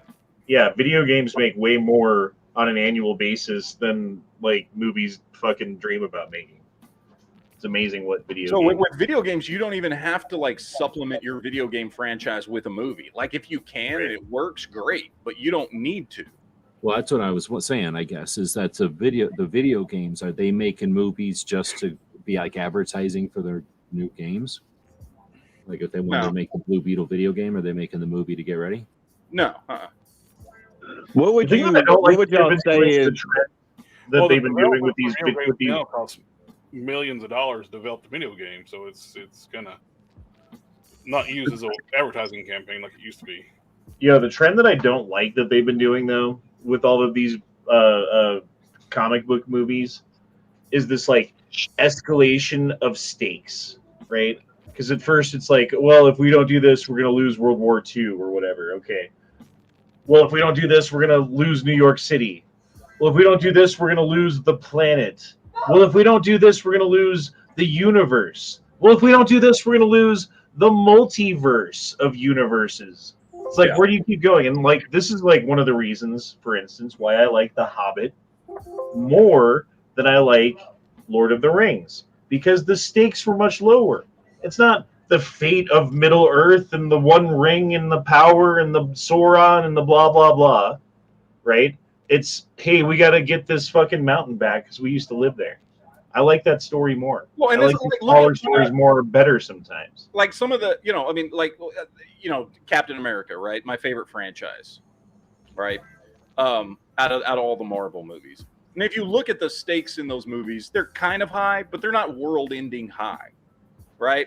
The stakes in the third movie was essentially like, oh, there's a bad guy that's just forcing the good guys to pick sides and fight against each other, right? The world's not going to fucking end. First movie was World War II. Second movie was, a little bit higher stakes, but nothing crazy. And then you look at some of the really good movies. I mean, look at the first Doctor Strange. Honestly, the stakes weren't that high. Look at the first Ant-Man movie. Stakes weren't high at all. It was Doctor Strange was pretty high. Well, I mean, kind of, but yeah. But not like Avengers Endgame. Yeah, I mean, no, Dormammu eating the universe, it's fine. It's cool. It's fine. Don't worry about it. It's not that big a deal. I don't know why anybody cares. It was just that one town in China. I mean, that's all we saw, so it's not a big deal. But I'm just saying, you can make these comic book movies and you don't have to make ridiculously high stakes. And it can still be a good movie. But they always seem to escalate it is the thing. It's like, okay, Ant-Man came out and the stakes were whatever they were, right? Ant-Man 2 comes out and they got to be bigger. They got to be, oh, it's the multiverse now. And that's fine. It was a good movie. Don't get me wrong. But I'm saying, like, okay, Ant-Man 3, where are they going to go? You can't go smaller now. You can't have less stakes than Ant-Man 2. Well, you can if they would just do it right. Because comic books have been doing this for fucking 80 years. Like you have your big events, and then you go back to regular stories. You know, Spider-Man has big events where he's fighting the Sinister Six, and he's fighting 6 different villains who are all plotting to reveal that he's Peter Parker and kill Aunt May and do all this other shit. And then next week, you know, he's fucking fighting one of, you know, Kingpin's goons or something, and it can still be a good fucking story. Or you can have a story where it's, you know, him and MJ breaking up or whatever the fuck it is, right? Like pick your poison. But like, you just have to, you know, again, this goes back to what I was saying. You have to put into it something that's going to make it worth the time. It doesn't have to be the world ending story every time. And it doesn't have to outdo the last movie in stakes. It just has to be good. Some of the best movies that have ever come out. Look at fucking Shawshank Redemption. What were the stakes in that movie? Whether or not a dude that nobody gives a shit about spends the rest of his life in jail, or whether he slowly digs his way out with a fucking spoon. Like, but was that not a fantastic fucking movie? Hell yes, it was. It was a good story. You can do the same thing with comic book movies. Not everything has to be the end of the fucking world. And yet, again and again and again, it seems like that's where they all. Well, that's where the series starts out. Like that's where one of the ways they're fucking up. Look at this comment, like Aku Jinskos. They can do a story like Juggernaut was robbing a bank in New York, and Spider-Man chases him down and gets stomped. The X-Men show up looking for Juggernaut and team up Spider-Man to stop Juggernaut. That's fine. I don't need to save the world. That's a story like that. Its own. Yeah. Right, and then you can use that to build to something later, maybe, you know, with like other villains and another more complex story. It really should be like the way the MCU started, you know, was not every story was end of the world. Look at fucking Iron Man. That was not an end of the world story. The original that's what I was going to say. Right? Yeah. And yet, but you know, then you would get an Avengers movie that built to something bigger, right? Like it was okay to have those end of the world movies, but that was like a once in a while thing. Not every fucking movie with every fucking character had to be an end of the world event. Exactly. And they're losing people like me, and I'm a hardcore fucking nerd for this shit. And they're losing people like me. Like, that's pretty fucking sad. They need to get their shit together. And that's why I've been saying for a while now, if you back up on the streams and listen, when we talk about this shit, that they're going to die. They're killing the fucking genre. They've been killing it just like they killed spaghetti westerns, just like they killed, I don't know, like, name another genre of, like, World War II movies, you know? Like, used to make 1 million of those. Now they don't make it, you know, now occasionally they do, and they're really good when they do them now because they don't do them as often. Yeah. But when they were making them all the time, they kind of got fucking shitty, you know?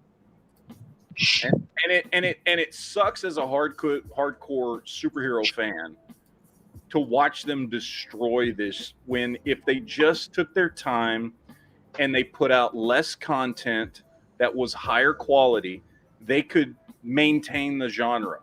Because I don't want shitty comic book movies. I want great comic book movies. Give me a reason to spend my fucking money, and I will do it.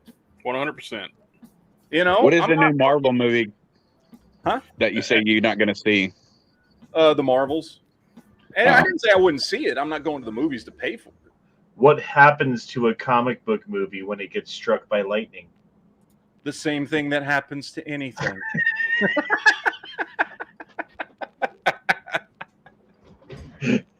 God, that's got to be the worst fucking line in a fucking movie. And I love that original X-Men movie, but Jesus Christ, was that bad? That's Halle Berry. Halle Berry's just a terrible actress. She is a horrible actress. She's like the worst. TC said in the chat, it's about character development. The smaller stories helps develop the character. Yeah. Oh God, you acknowledge TC. You know, we were talking about video games that they turn into movies and stuff. I would say, in the past 10 years, what would be your favorite video game they turned into a movie, or was a movie about video games? Street Fighter. Video game movie. The only good video game movie, in my opinion, actually, is the OG Mortal Kombat. They did Yeah, the that was original good. Mortal Kombat really well. Any like subsequent movie to that, not done as well. But the first one was done really, really well. I can't possibly think of every video game movie right now. So I may Double be Dragon. off on this, but the two that come to mind, if these count as video game movies, I don't know. You guys tell me. Wreck-It Ralph and Ready Player One. Yeah, I I was mean, I thinking know Ready they're- Player One because They're kind of, because they're not based on a specific video game, but they are about video games. Hitman Agent 47. Yeah. That was pretty good. That's a good one. I like. Yeah. I like both of them. There was two of them that came out. Both of them are really good. But I would say because Ready you got Player like the One, Resident Wreck-It Evil Ralph. movies, Wreck-It Ralph is fucking Tron. a great movie. I like Tron Legacy. Tron Oh, Legacy. yeah.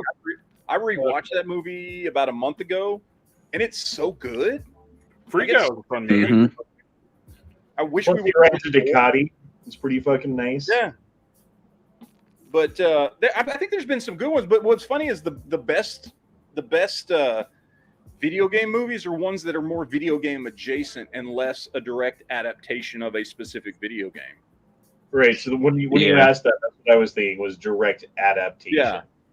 As far as direct adaptations, I mean, I would say honestly, the new Super Mario Brothers was pretty damn good for being a video game adaptation. I mean, it was good. It was a good adaptation of the game, and it was fun, and it was entertaining, and it evoked those feelings you had being a kid playing Super Mario Brothers.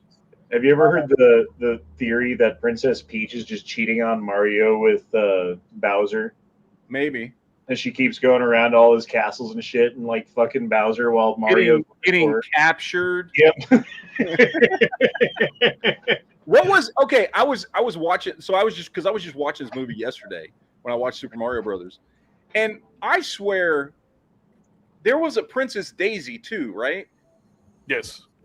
Which one was Daisy? What was Daisy it? was Luigi's love interest. Oh, Daisy was Luigi's love interest. Is that what it was? Okay, I couldn't remember because I was like, I thought there was a Daisy too, but it's been so long since I played any Super Mario Brothers games, I don't fucking remember. Oh, I was just looking at movies that video game adaptions. Doom was terrible. Doom Yeah, is it was. now. Hang on, Doom is so bad, but I love that movie so much because it's so horrible.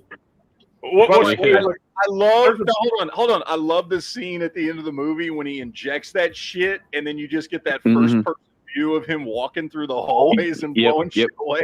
No, I've said that is part of the best scene of that movie.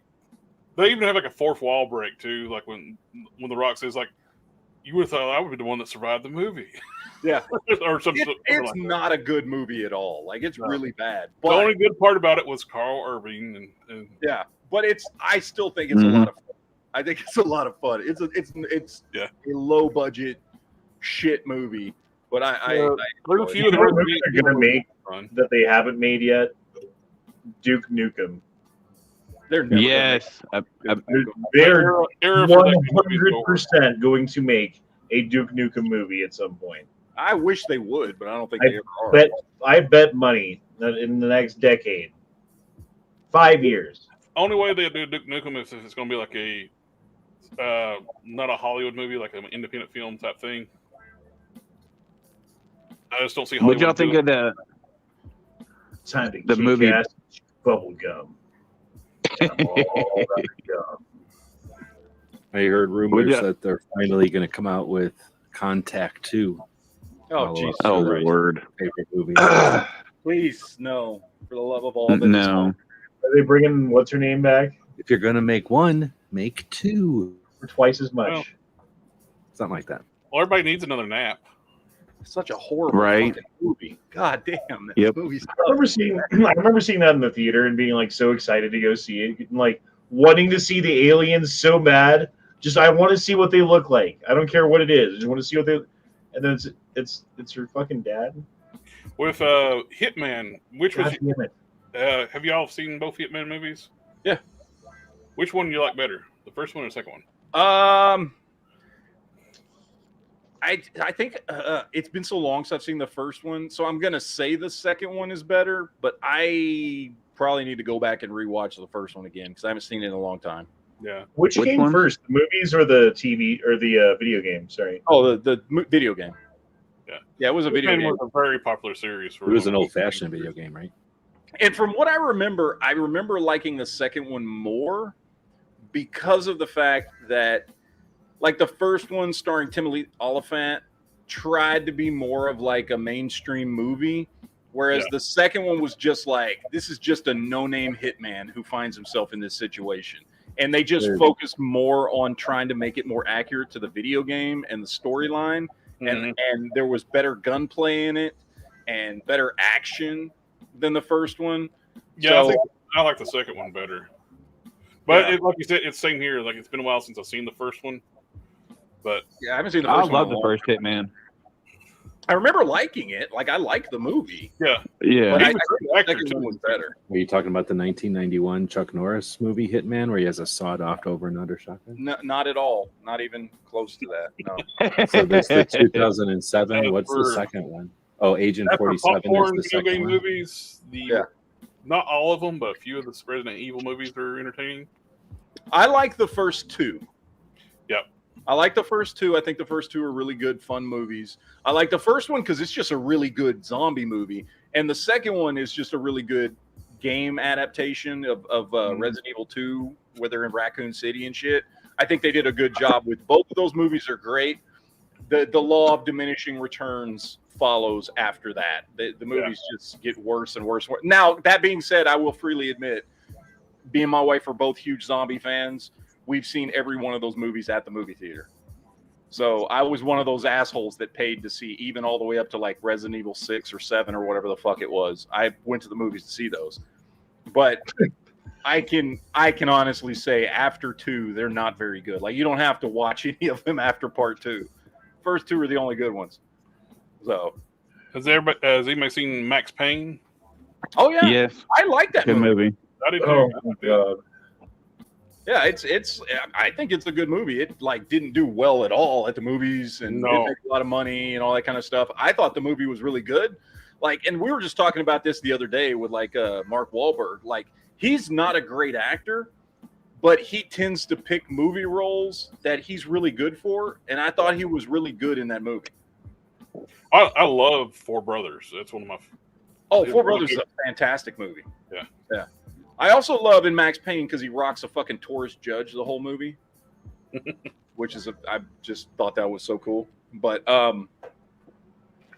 yeah, no, Max Payne is a good movie. I like Mark Wahlberg. I like his movies because he usually picks pretty good. Other than The Happening, which is a horrible, horrible fucking movie that just nobody should ever watch. The Happening is also too. Movie theaters betting on The Happening is one of the things that hurts the first Hulk movie. Well, the second Hulk movie. Locally at the big theater in my dad's old hometown where I lived at, they did not. They put the Incredible Hulk with Ed Norton in the smallest theater in that complex and put The Happening in the IMAX. Oh God. So the I guess best they were movie banking because like M. Night Shyamalan Ding Dong had 3 solid movies. He had come out with 3 really good movies. I mean, and the previous Hulk movie is kind of Signs is one of my favorite movies. I can watch that movie over and over again. And Unbreakable is a fantastic movie. And so you would think that his next movie would be really good. And then it wasn't. It was a steaming pile of shit. Plus, they were the thoughts of like the first the Ang Lee Hulk movie wasn't very good.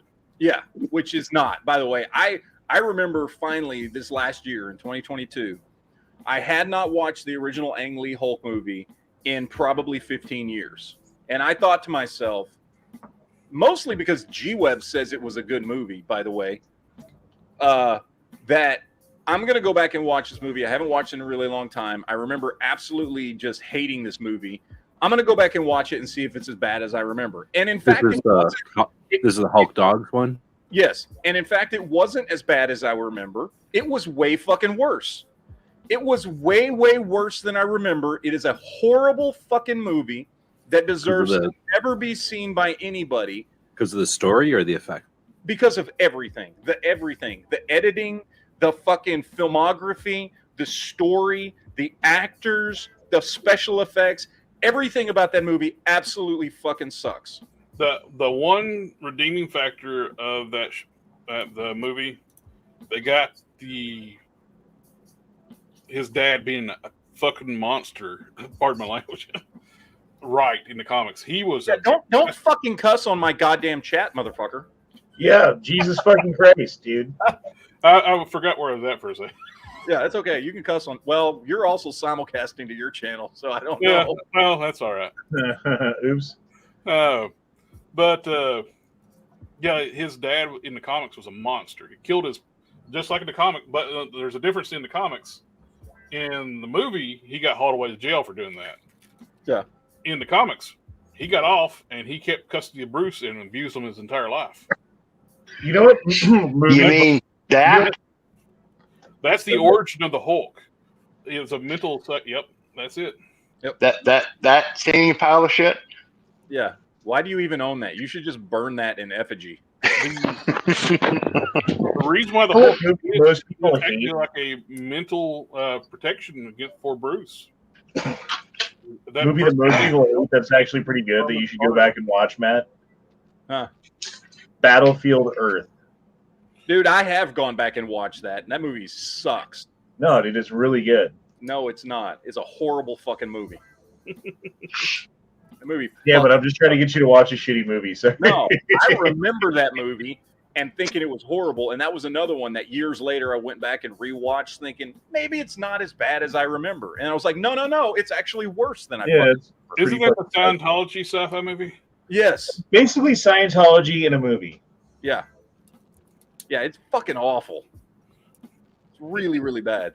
It's like, all right, hold on. Ghost Shadow, or sorry, not Ghost Shadow. Calvin probably says, read my last chat. He says, I saw Contact probably a year ago for the first time. I was thinking it wasn't bad. Why does it get trashed so much? Then I got to the end. I wish I could unwatch that crap. Yeah, because it's fucking horrible. If you can watch it once, you can watch it twice. Yeah. It's like you can magically build 2 space machines twice at the same time that cost trillions of dollars each, and nobody will know you built a second one just coincidentally on the other side of the planet. It's got that giant space telescope in wherever it was that fell down already, and it's got the very large array, and it's got what's her face, and it makes Matt pissed every time you bring it up. So it's yeah. Okay. I saw a list of video game movies. It's like I Google searched it. I saw Monster Hunter with Emilia Jovovich. Oh, dude, that was horrible. Yeah, I didn't like that. Yeah. It looked like a cool cover too. Right? What's funny is I guess some B company made a movie the same year called Monster Hunters. Not gonna watch it just because it's a crappy B movie. Probably better than that. You know what's funny about it though is that the trailers for Monster Hunter were really good. Mm-hmm. The trailers looked great, and so I got excited to see that movie because I like Mila Jovovich. You know what I mean? She's in Fifth Element, and she's in the Resident Evil movies and shit. And she's been in a lot of stuff that I like. And so me and my wife went to the movies to see that movie, and we're just like, "What in the holy fuck is this shit?" It was so bad. Didn't her husband direct that movie?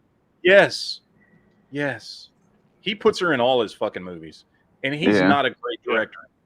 Now he has done some cool stuff. He did the first Resident Evil movie. That's how they fucking met. Like he can do some good movies, but a lot of what he does fucking sucks. Monster Hunter is okay at best. Multipass? Multipass. Dude, Boom. Fifth Element Big is one bada of the boom. greatest. Fifth Element is one of the greatest sci-fi movies ever. Oh, what's the story with Fifth Element? Who made that? Where did it come from? What did they do besides? That Fifth was, Element? I believe, wasn't it a French comic book? I think. I'm not sure. I think Fifth Element was some kind of French comic book or graphic novel or something. That makes sense. Remember. It seems like one. Yeah. But I mean, the director and all that, is that somebody you know? Yeah, the director of Fifth Element was Corn Pop. his name. I gotta look it up now. Luc Besson. Luc Besson, yeah, Luc Besson. Yeah. Yeah, Luc Besson, who's done a whole bunch of other shit. He did The Professional, which okay, that makes sense. Loves. He did. Wow, he started writing The Fifth Element when he was 16 years old. Wow, that makes sense. And he was 38 when the film opened in cinemas. Oh, it wasn't a comic book or anything first? I'm looking at the wiki. Maybe I'm mixing it up with something else, but he is French, so I was half right. It was French written. Well, Dune was a comic or something, right, or something. It was a book, so it might be something like that. Yeah, Dune is a series of books. Yep. But Fifth Element is a fantastic sci-fi movie. It was it's a cult classic. Yeah. So far ahead of its time, where it didn't really resonate at the time when it came out. Oh no, but it's become like a huge, well-loved. It's one of my. I loved it when it first came out. But, I did too. Yeah. Yep. One of my favorite Gary Oldman movies. Yeah. Do you remember the Baby Genius movies? I mean, I know they existed. I never saw them, but I saw, I think, one of them in the theaters when the kids were little because they wanted. Oh my god, dude! Yeah, I've never seen those movies, and I'm fine with that. Yeah. That was the beginning of the downfall of civilization. Probably. Oh, Dom in the chat says, "Have you ever seen the Cube series? Some twisted shit." I love the first Cube movie. Have you ever seen Cube, the first one? I know they've done some sequels. I've seen them all, but I don't really remember the sequels as much as the original. The original I've watched a bunch. I think so, but it's been so long. What is it? So it's just this. The first movie, honestly, doesn't answer any questions. It's just all these different people wake up in these different rooms. All are cube shaped, and there are these little doors between rooms, and some rooms have traps in them and will kill you. And it's like. In the first movie, it is never explained. Is this aliens that captured these people and are doing tests on them? Is it the government? And they're trying to survive by moving room to room to room. And throughout the movie, people are getting killed off because, like I said, some rooms have traps in them where they fucking catch fire or laser beams come out and slice people up or all kinds of fucked up. It's basically a horror movie, but it's like these people that don't know each other, and they're trying to figure out what they all have in common, why they're there, why are they trapped there? They all nobody remembers how they fucking got there. It's a really good movie. The first one is. There's also I think there's 2 sequels. I can't remember. One is called Cube Zero, which I think is the prequel that goes in and explains more about what the cube is. Tastes the same as the first one, but it's completely clear. Yeah. And you remember Left Behind 2014 Nicolas Cage movie? No, I don't watch Left Behind. I don't watch those movies. Yeah, I've seen it. I don't watch the Christian movies, honestly, because most of them are. That Nick Cage was in one, to be honest. Yeah, I tried to watch this one a long time ago called The Omega Code, because I didn't know it was a Christian fucking movie. And it came out in the mid 2000s, and it starred Casper Van Dien from Starship Troopers. And I remember seeing the trailers, and it was oh, it's the end of the world, blah, blah, blah. But it didn't come across as a Christian, movie or whatever. So I thought it was just some apocalypse fucking whatever movie. And then as I'm watching it, and they're throwing Bible verses and priests and all this shit in there, and I was like, it wasn't a horrible movie, but it wasn't great. And it was something about these people getting together trying to stop the fucking Armageddon or something. And here's the description of it: a rabbi in Jerusalem develops software that can unlock the prophecies in the Torah. He's murdered, and the software is stolen. Matt's like, "Oh, I didn't know it was going to be religious." Well, because none of that's in the trailer. Oh, okay. Or in the Bible. No, yeah, none of it's in the trailer or the Bible. This is in the sequel to the Bible, Bible 2, The Reckoning. It was in the Bible too? Bible 2, Bible Code. You read the Bible upside down and squirt lemon juice on it. It's a whole different Bible. Well, Unlock the power of Jesus. Yeah. And I remember I watched that movie, and then they came out with the first Left Behind movie starring Kirk Cameron not long after that. I remember that one too. And I think I tried to watch that movie because I was curious, about the whole rapture thing, because I was raised very Christian, but the rapture wasn't part of the religion I was a part of, So I was curious about it, and I was like, oh, well, then I don't have to read a fucking book or anything. I just watch a movie and see what it was. And I don't remember if I even got through the whole movie. I was just like, this is kind of stupid. So Blondie. So I never finished watching it. But haven't they done they've done a bunch of those Left Behind movies? Oh yes, yeah, they have. Yeah. My favorite. I like the Christian. My favorite. Was, I like all the Christian stuff. They don't have any of them. My favorite Left Behind was the first one of Macaulay Culkin. I think it was called Home Alone. No, you know what the best rapture movie I've ever seen was? I'm blanking on the name of it. Oh yeah, This Is the End. Remember This Is the End? Yeah, with Seth Rogen and James Franco. And they're playing themselves trapped in or whatever Franco's house, James Franco's house. Mm-hmm. Channing Tatum. I thought you were going to say Dogma. Oh, I love Dogma. That's not a rapture movie though. That's a great movie though. I love that movie. That is in my opinion, that is Kevin Smith's best movie. Yeah. That is his best movie. What was the fucking great? Yeah, it came. What was the guy's name that? What was the guy's name that? It was Danny something that came in and cooked all their food, cooked all the bacon and shit in James Franco's house. Oh yeah, it's the dude from Danny McBride. Yeah, Danny McBride. Yeah. Where he ended up taking Channing Tatum as his little bitch. Yeah. Yeah.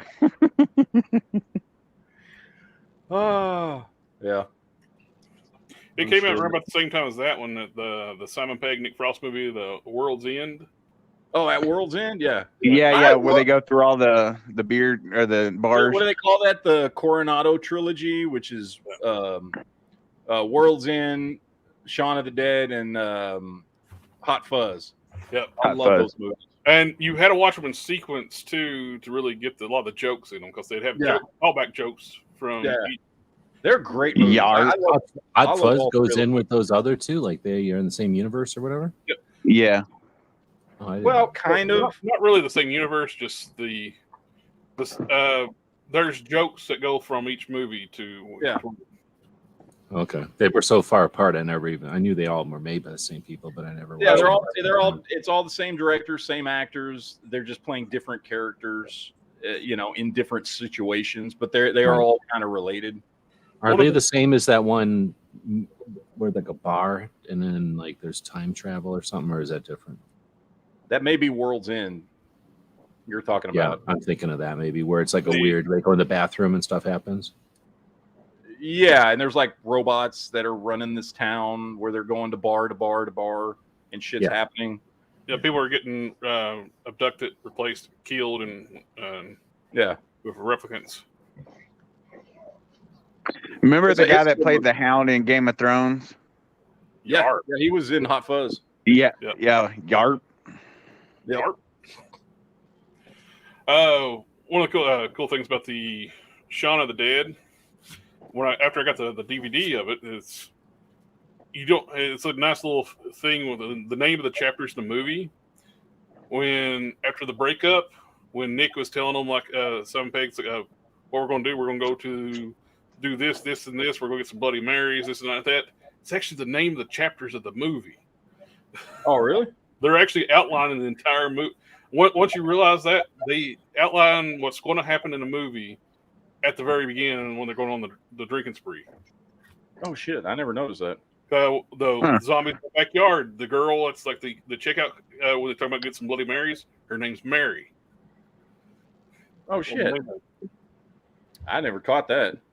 Yeah, nor did I.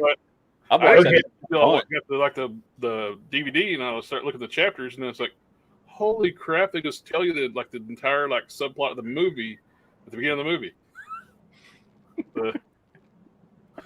Did y'all ever watch that one movie with what's his name? He played in Tropic Thunder and Zoolander. Oh, Ben Stiller? Ben Stiller, yeah, The Watch. Oh yeah, where the aliens show up in the town. Yeah. And he works at Had that Vince Vaughn in it. like a fucking Sam's Club or Costco or whatever the fuck it is. Yeah, it was Costco. Yeah, that's a fun movie. that- I like that. And then the neighbor ends up being an alien. Yeah. The one dude. Uh-huh. Yeah, that's a good And then movie. Vince Vaughn ends up ripping that dude's dick off because that was like their Achilles heel. Yep. That's a good movie, man. I like that one. They got through a lot of people's Achilles heel. Right? Don't mess with Was my Shark- dad. He ripped it my boyfriend's dick off. Yep. Was Sharknado worth watching? Okay, so No. all right, here's what you need to know about Sharknado. It is completely fucking stupid and ridiculous and absolutely knows it. And if you're okay with that, it's absolutely worth watching. If you just can't deal with movies that are really, really fucking bad and cheesy, like over the top bad, then don't watch it. I love the Sharknado movies because they're absolutely ridiculous. They know they're ridiculous. They're being intentionally ridiculous, completely unrealistic. It's like watching Z Nation. It's like the most ridiculous, like zombie, like.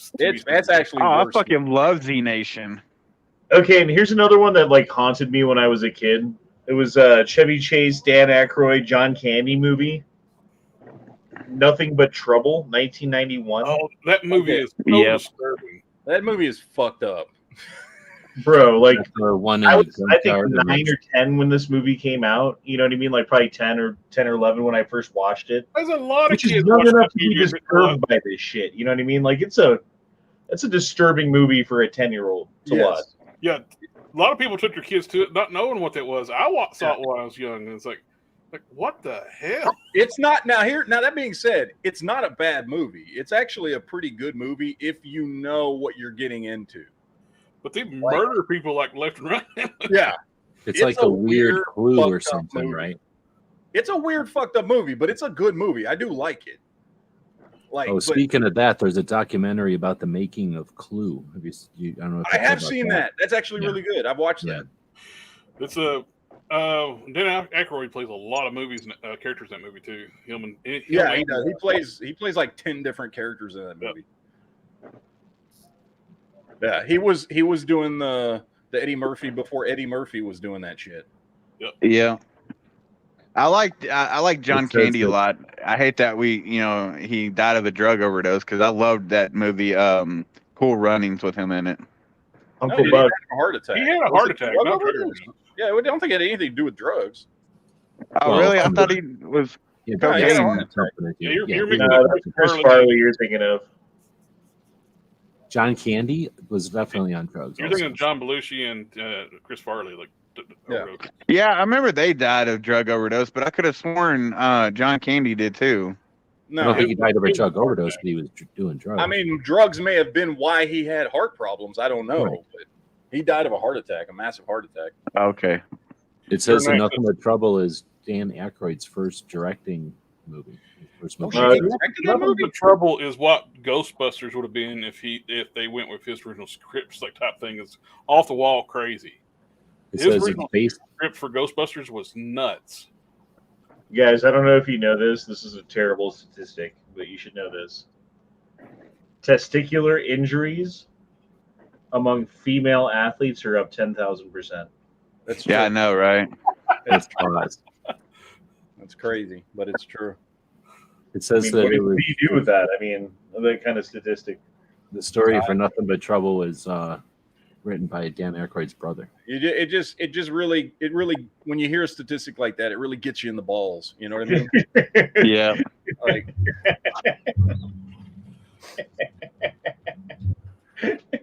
so, I didn't realize Sector 2813.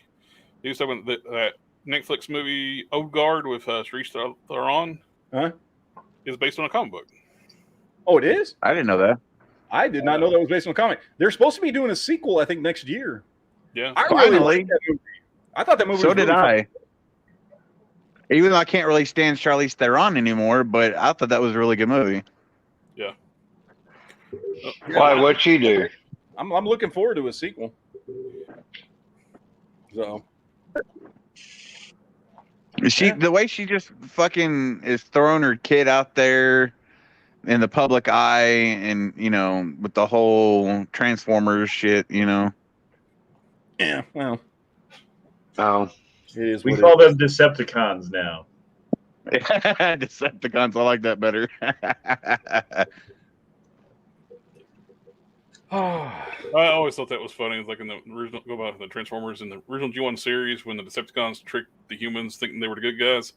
Like they pointed out, like the humans that helped Autobots, like they're named Decepticons. Yeah, it's not difficult. Figure it out, bud. Figure it out, bud.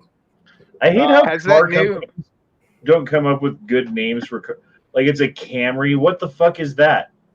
Oh, it's a I don't know, Elantra. What does that mean? I don't know. Yeah, what happened to good old names like Mustang and Yeah, or Firebird or Firebird? Thunderbird.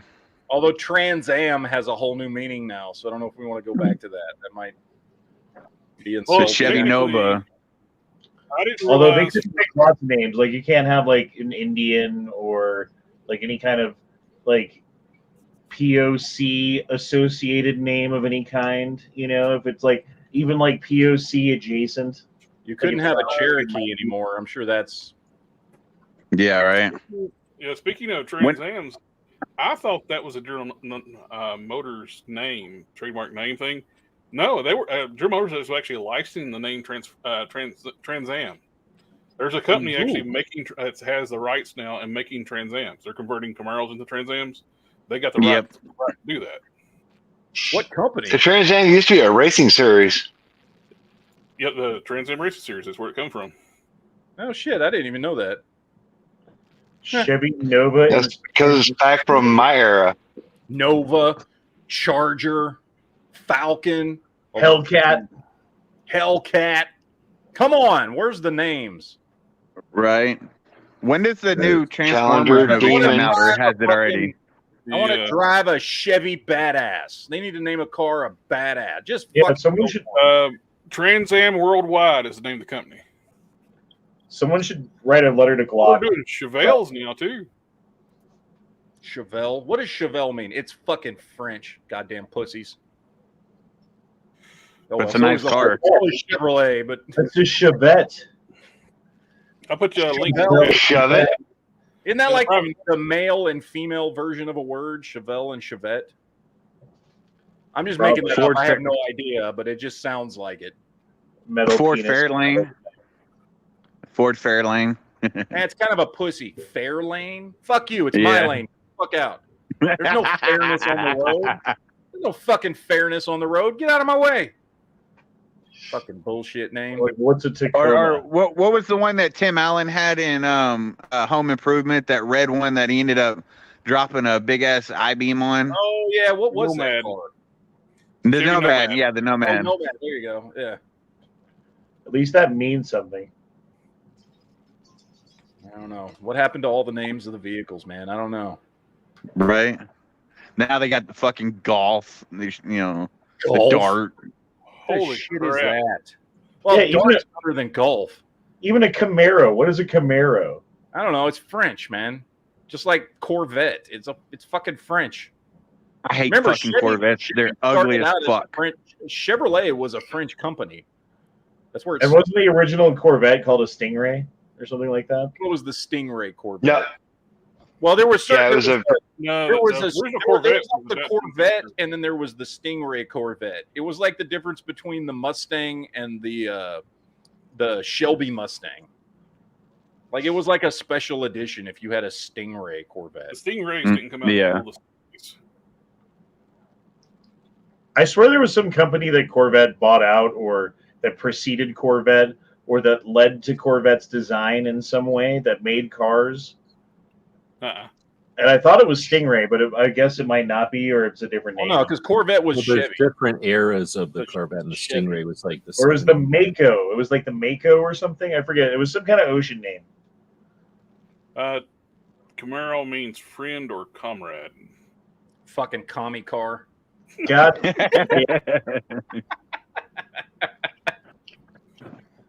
Ah, When does the new Transformers movie drop? The Beast Wars like one. next month. Next month. Okay. Right? It's in May, right? I think it's May. The original Corvette came out in 1953.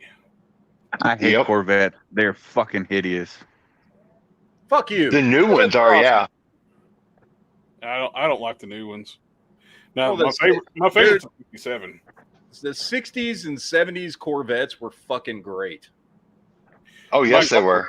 My cousin has a original Survivor 1967 427 Stingray.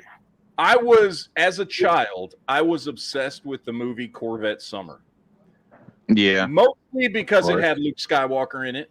Mainly But because it has also that because awesome the thing. car in it. was awesome. I thought you hated Luke Skywalker.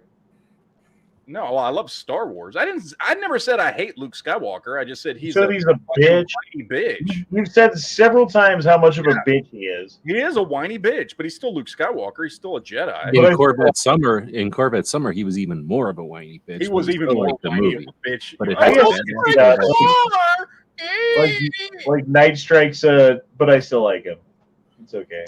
Oh, I Did think y'all it's imagine- hilarious that during like when people were complaining about Ray, like the idiots wrote some article online said Lucas called Luke Skywalker a Mary Sue, which he never did. He called Anakin the Mary Sue, but they ran with that. It's like try to explain why to justify Ray being a Mary Sue.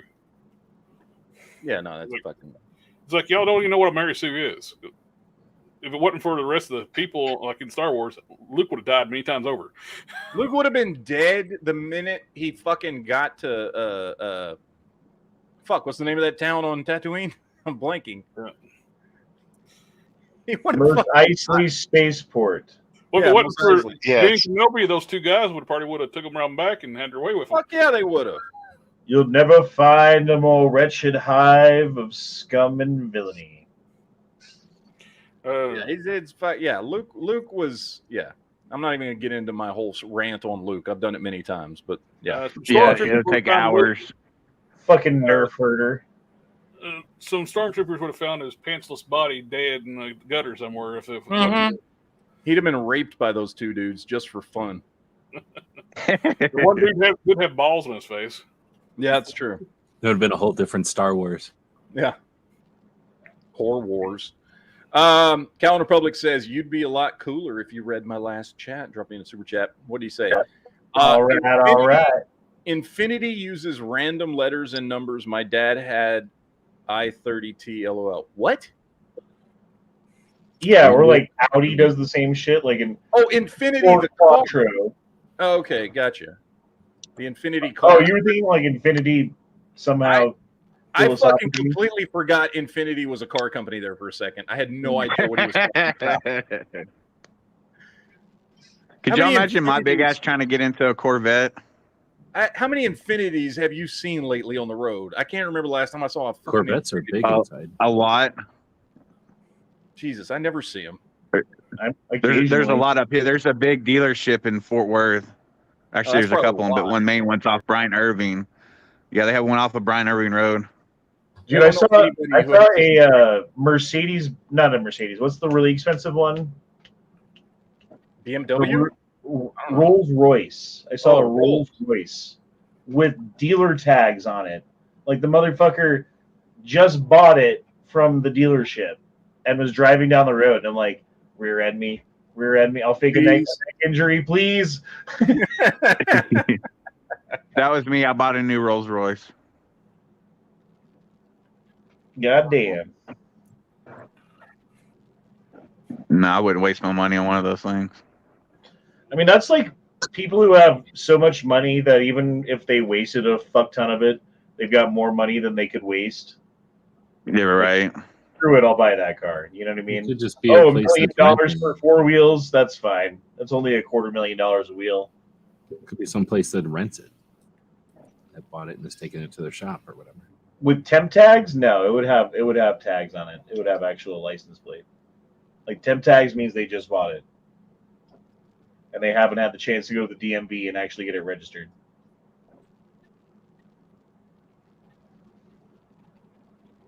Fucking hell. Ah, good times. All right, guys, it's time to go. Show's over. You don't have Negatory to Ghost go Rider. home, but you can't stay here. We done been going on for 3 hours and 45 minutes. Oh, I did hop on Ramen Toys' live stream earlier today. On whose? Ramen Toy. Oh, what are they doing? He was going over like some like the updates on like the Ramen Racer and some other projects they're working on. They was taking like an open Q&A, letting people come on. I know they're about to release that. What is it? The Mako or whatever the fuck they're calling it. The Gullwing. Gullwing. There you go. The Gullwing, the 3rd gen Camaro. Yeah. And I saw them dropping. That's about to go up for pre-order. It's already up for pre-order. We already missed the early bird on it. Oh, is that what it is? Or Yeah. then it's about to ship or something? I can't remember. They got the packaging done. They're making a couple tweaks until when it goes and they're getting ready to hit the factory. It's not produced yet, but they're getting closer. They're wanting to.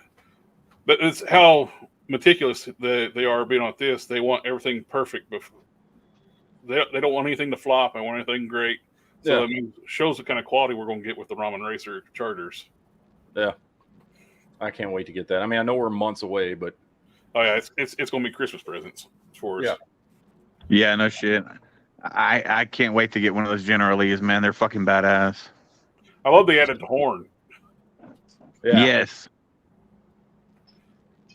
Like, That and when y'all had the live chat with Ace, man, I love how people throw out suggestions and then they make changes on the fly. So oh, he's already that makes me- investigating the Superbird and the Daytona nose. yeah, You like yeah. I think that's awesome because they're paying attention to what the customer wants and they're actually doing it. Where with other shit we've been complaining for years, nothing's changed. So I think it's cool that they adapt on the fly. If anybody's interested in getting a General Lee, get it, order it before they cut it off because they said they will not make more of these. This is one-off projects. They might make other colors later on, but the General Lee's Lee one is one and done. Yep.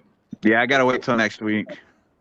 Now, if they do a powder blue with a one with some 4-3 numbers 4-3 on it with the Superbird. I mean, if it does well, they'll be incentivized to do more. So yeah, he did say that.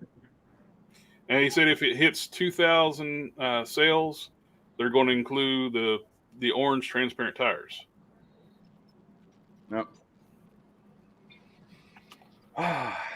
Good times, though. Good times. All right, guys. We're done. Before we go, What? Now. before the chat, Matt and I were talking, and he thought I was talking about the Great Wall, Yeah. but I meant I just watched this. Yeah. He's like, oh, I just watched that movie, The Wall. I haven't watched it in a long time. I was like, the one with Matt Damon in it? He's like, no, the one with Pink Floyd. I was like, oh, that one. Yeah, okay. Never mind. Yeah, Pink this Floyd's one. The Wall. One thing about the General Lee, you can buy that thing right there. Within a year after you buy it, you probably sell it for $1,000. Oh, yeah. No shit, yeah. It's going to be worth a lot of fucking money. Mm-hmm. Especially if you got all three of them. Yep. I got to start working on like some. I didn't know he had it up. He said there's a contest for designs on the ammo box that covers the battery. The person who wins gets a charger. Well, what the fuck are you waiting on? I know. I just found out about this morning. It's like, that's what I'm gonna be doing tomorrow. Shit. And it's for what? The battery box? You said? Yeah, that ammo crate that goes over top the battery in the trunk. Yeah. It's basically like a Winchester style like chest that goes over it. So if you don't want to have it plugged in, you can have that battery. Yeah. And it's just a cover for it, and they're wanting to do like decos for it, and it's a contest. Whoever wins gets a charger, a Ramen Racer. Fuck yeah. Like, yeah, I'll do that. Nice. Do multiple and send it in. That's what I want to do. Get us all a free charger. My imagination would just stop it and make it look like an ammo can. Like that's Right. I mean, there you go. I might do. I ain't gonna tell everybody what I'm gonna do. Don't say it out loud. I'll do it after we go offline. All right, well, we're about to go offline, guys. We will see you guys. Jared's having his chat mañana. Honda has one tomorrow, a little bit later. And then we'll be back here on Monday for the Guns Geeks podcast. So that is it for this Saturday night. Thank you guys for hanging out, and enjoy the rest of your weekend. So I'm going to go watch 65 now that Jared told me it's actually on the website. I didn't know that. So that's what I'm going to be doing after this chat. So we'll see you guys next time. Later, nerds.